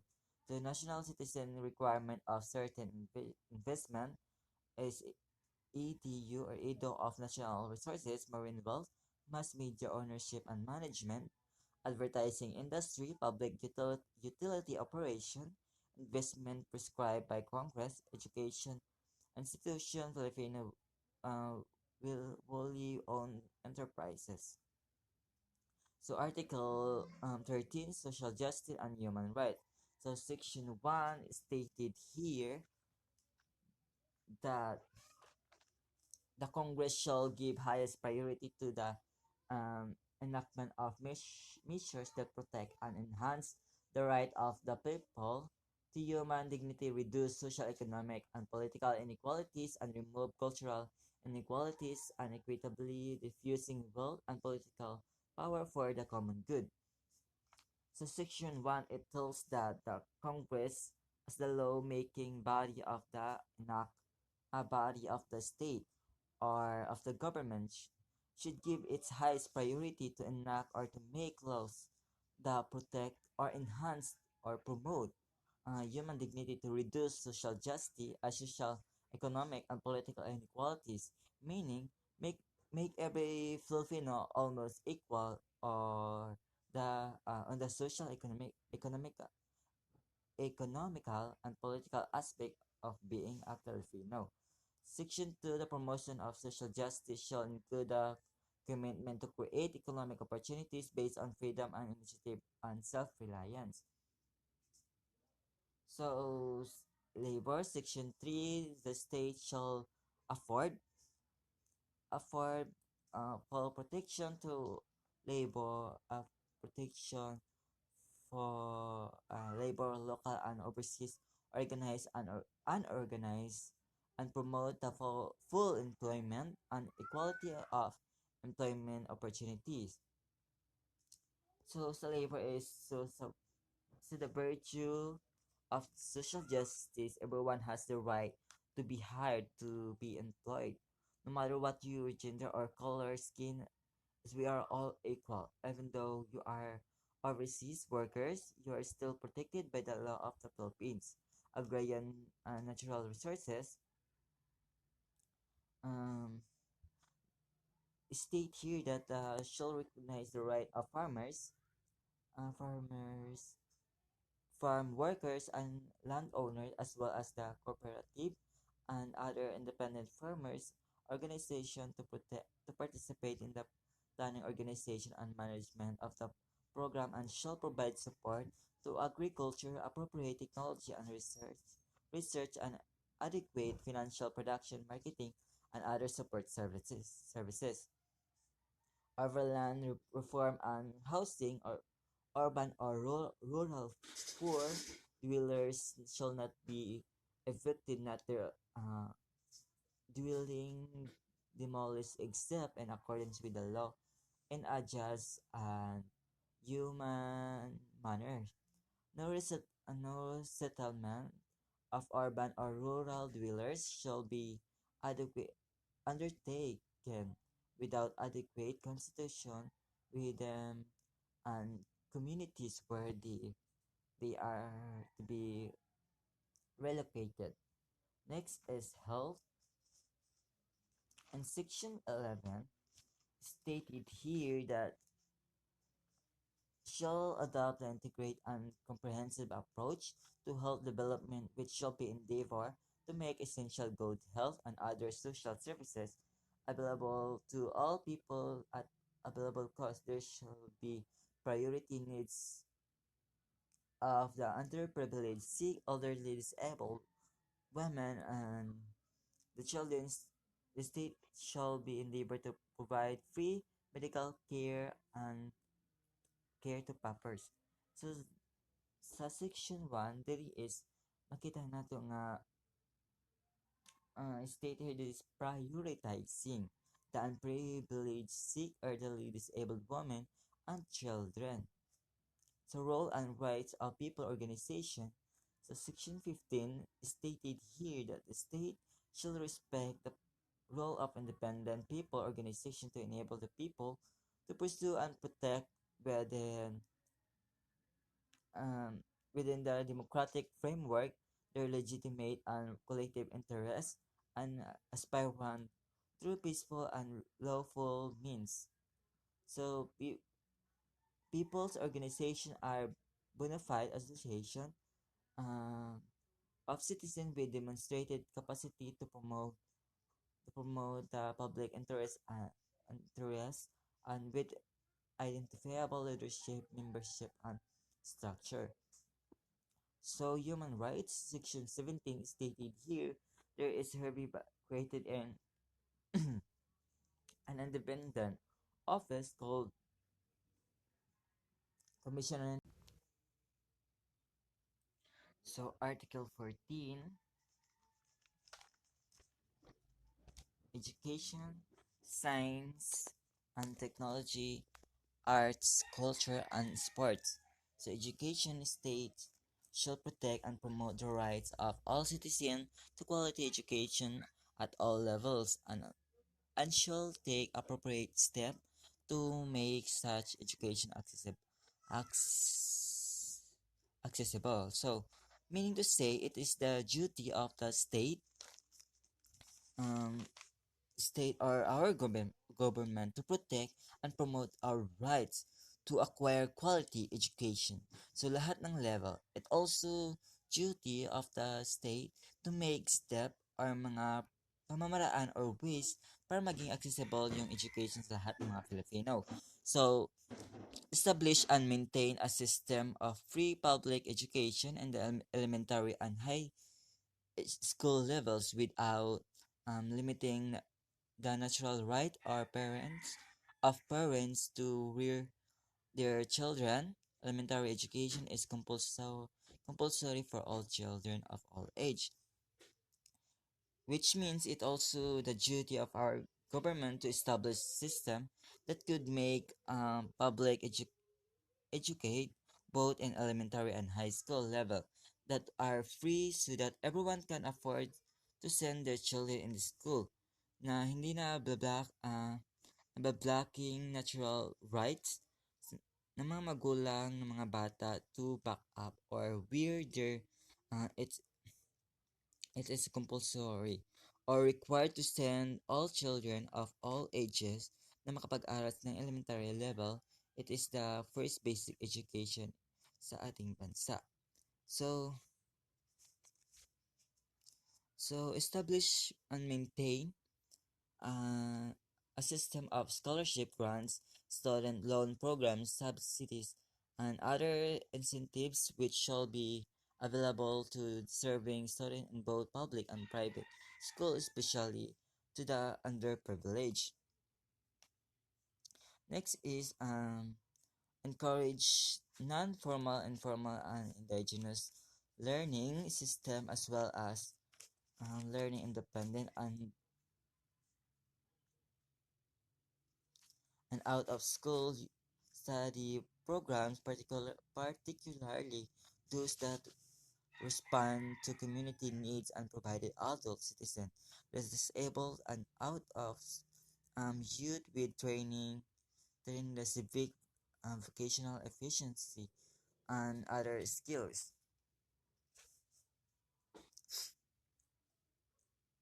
So it also duty of our government to establish out of school the study program kagaya ng TESTA for those indigenous people that is undisabled person or out of school youth na kahit deprived from sending themselves to formal school, they are still given the opportunity to learn skills that they can use throughout your lifetime.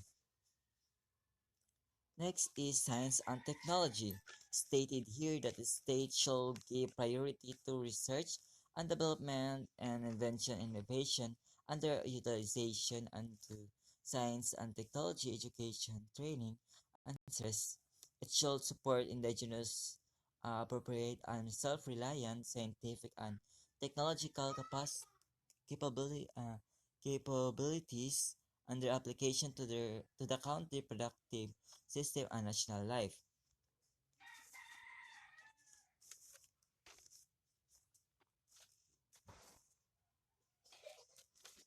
Mm,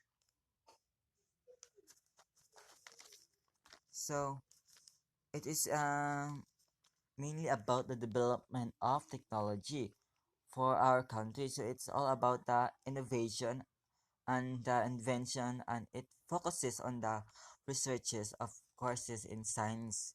We all know the importance of technology in our human life, especially that while Philippines government include this in the Philippine Constitution, so every Filipino citizen will be educated about technology.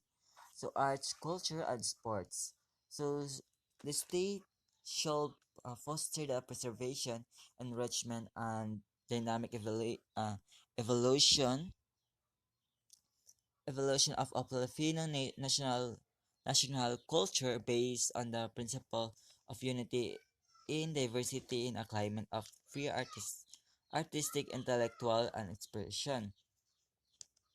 So in this section, there is a need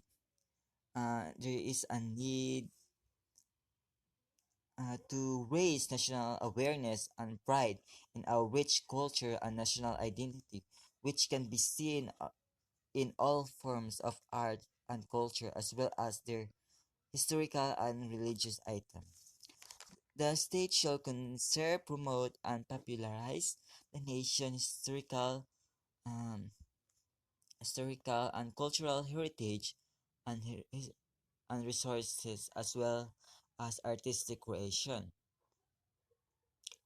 Um, So the Philippines culture in a variety of the Philippines language, its links to the country history and cultural inheritance, and it should be promoted among Filipinos. National culture has essential role in conserving and motivating contemporary literature, as well as introducing the future generation to the Filipinos values and, inherited from our ancestor. So the state shall promote physical education and encourage sport, program, league, competition, amateur sport, including training. So this right is formulation of national plans, policies, stability is um, on the Republic of the Philippines ay dapat protektahan lahat ng kultura o buhay nito sa ating bansa. Okay, wait lang. The state shall respect, protect the rights of indigenous people, commit to preserve and development their culture, tradition, and institutions shall consider these rights in the formulation of the national plans and policies. These rights in the formulation of national plans and policies, sabi dito yung bansa of the Republic of the Philippines ay dapat maprotektahan lahat ng culture dito sa Pilipinas. The state shall promote physical education and encourage sport program, league, competition, amateur sport, including the training of international. So it's very sabatable. Next is Article 5, Article 15.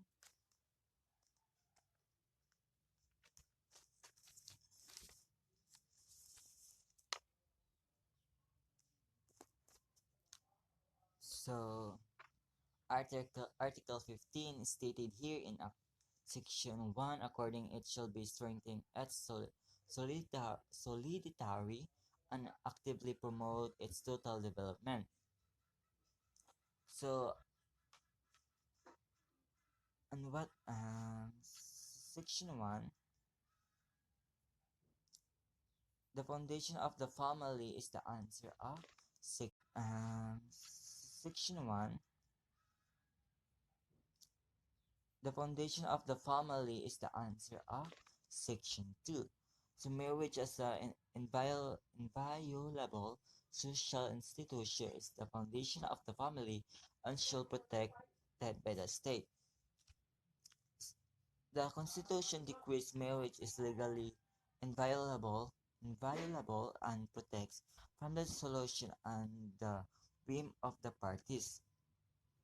Section 3, this state shall be defended the right of spouses to found a family accordance with their religious conviction and the demand of responsible parenthood. The rights of children to assistance, including the proper care and nutrition, and special protection from all form of neglect, abuse, cruelty, exploitation, and other conditions prejudicial to their development. 3 is the right of the family to a family living wage and income, and the rights of family or family associations to participate in the planning and implementation of policies, programs that affect them. F for found a family, A for assistant, L for living wage and income, P is participate in policy, planning and implementation. So section 3 for the section, let's remind the keyword FALP. Section 4 stated here the family has the duty to care for its elderly members, but the state may also do so through just program of social security. So meaning to say the duty to care for the elderly is given to both family and state. Let's proceed to Article 16, General Provision. It states in Section 1 the flag of the Philippines shall shall be red, white, and blue with the sun and three stars, and is created and honored by the people and recognized by the law. So Section 2 stated here the authority to change the name of the country, its national anthem, and the seal. But the change does not take effect until ratified the people in a national referendum. Section 3 state here that the state may not be sued without its consent. Section 4 and 5, the importance of armed forces of the Philippines.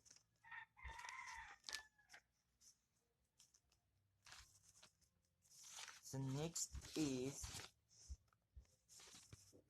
Article 17,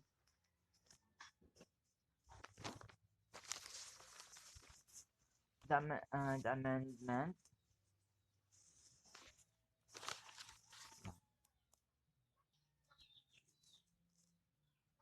Okay, the importance of armed forces of the Philippines.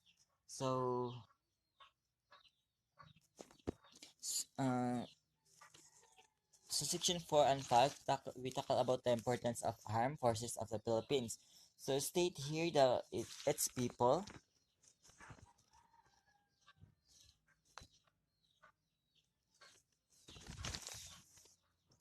um,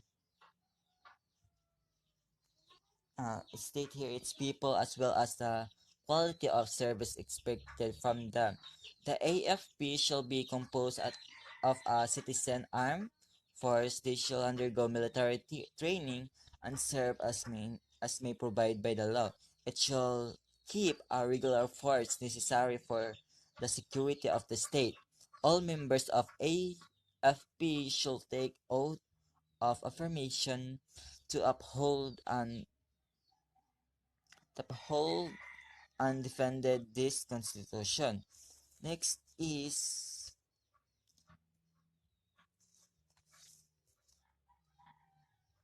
Article 17 amendments or revision. Section 1 state here that any amendment of a two or revision of this constitution may be proposed by the Congress upon a vote of 3/4 of all its member. Amendments refers to change adds. Pag sinabi natin revision, complete rewriting of constitutional. So Section 2 amendments to this constitution may likewise be directly proposed by the people through initiative upon a petition of at least 12% percentum of the total number of the registered voters, of which every legislative district must be presented by at least 3 percentum of a registered voter therein. So let's proceed to Article 18, Transitory Provision. This is the last article. So Section 1 stated here the first election of members of Congress under this Constitution shall be held on second Monday of May 1987. The first local election shall be held on a date to be determined by the President. So Section 2 stated here the senators, members of the House of the Representative, and the local officials first elected under the Constitution shall serve until noon of June 30, 1992. And Section 3, um, all existing laws, decrees, executive orders, proclamations, letters of instruction, and other executive issuance not inconsistent with this constitution shall remain operative until amended, repeated, or revoked. So Section 4 stated here that all existing treaties or international agreements which have not been ratified shall be renewed or extended without the concurrence uh, of uh, of at least two-thirds of all the members of the Senate. That's all to my report. Goodbye.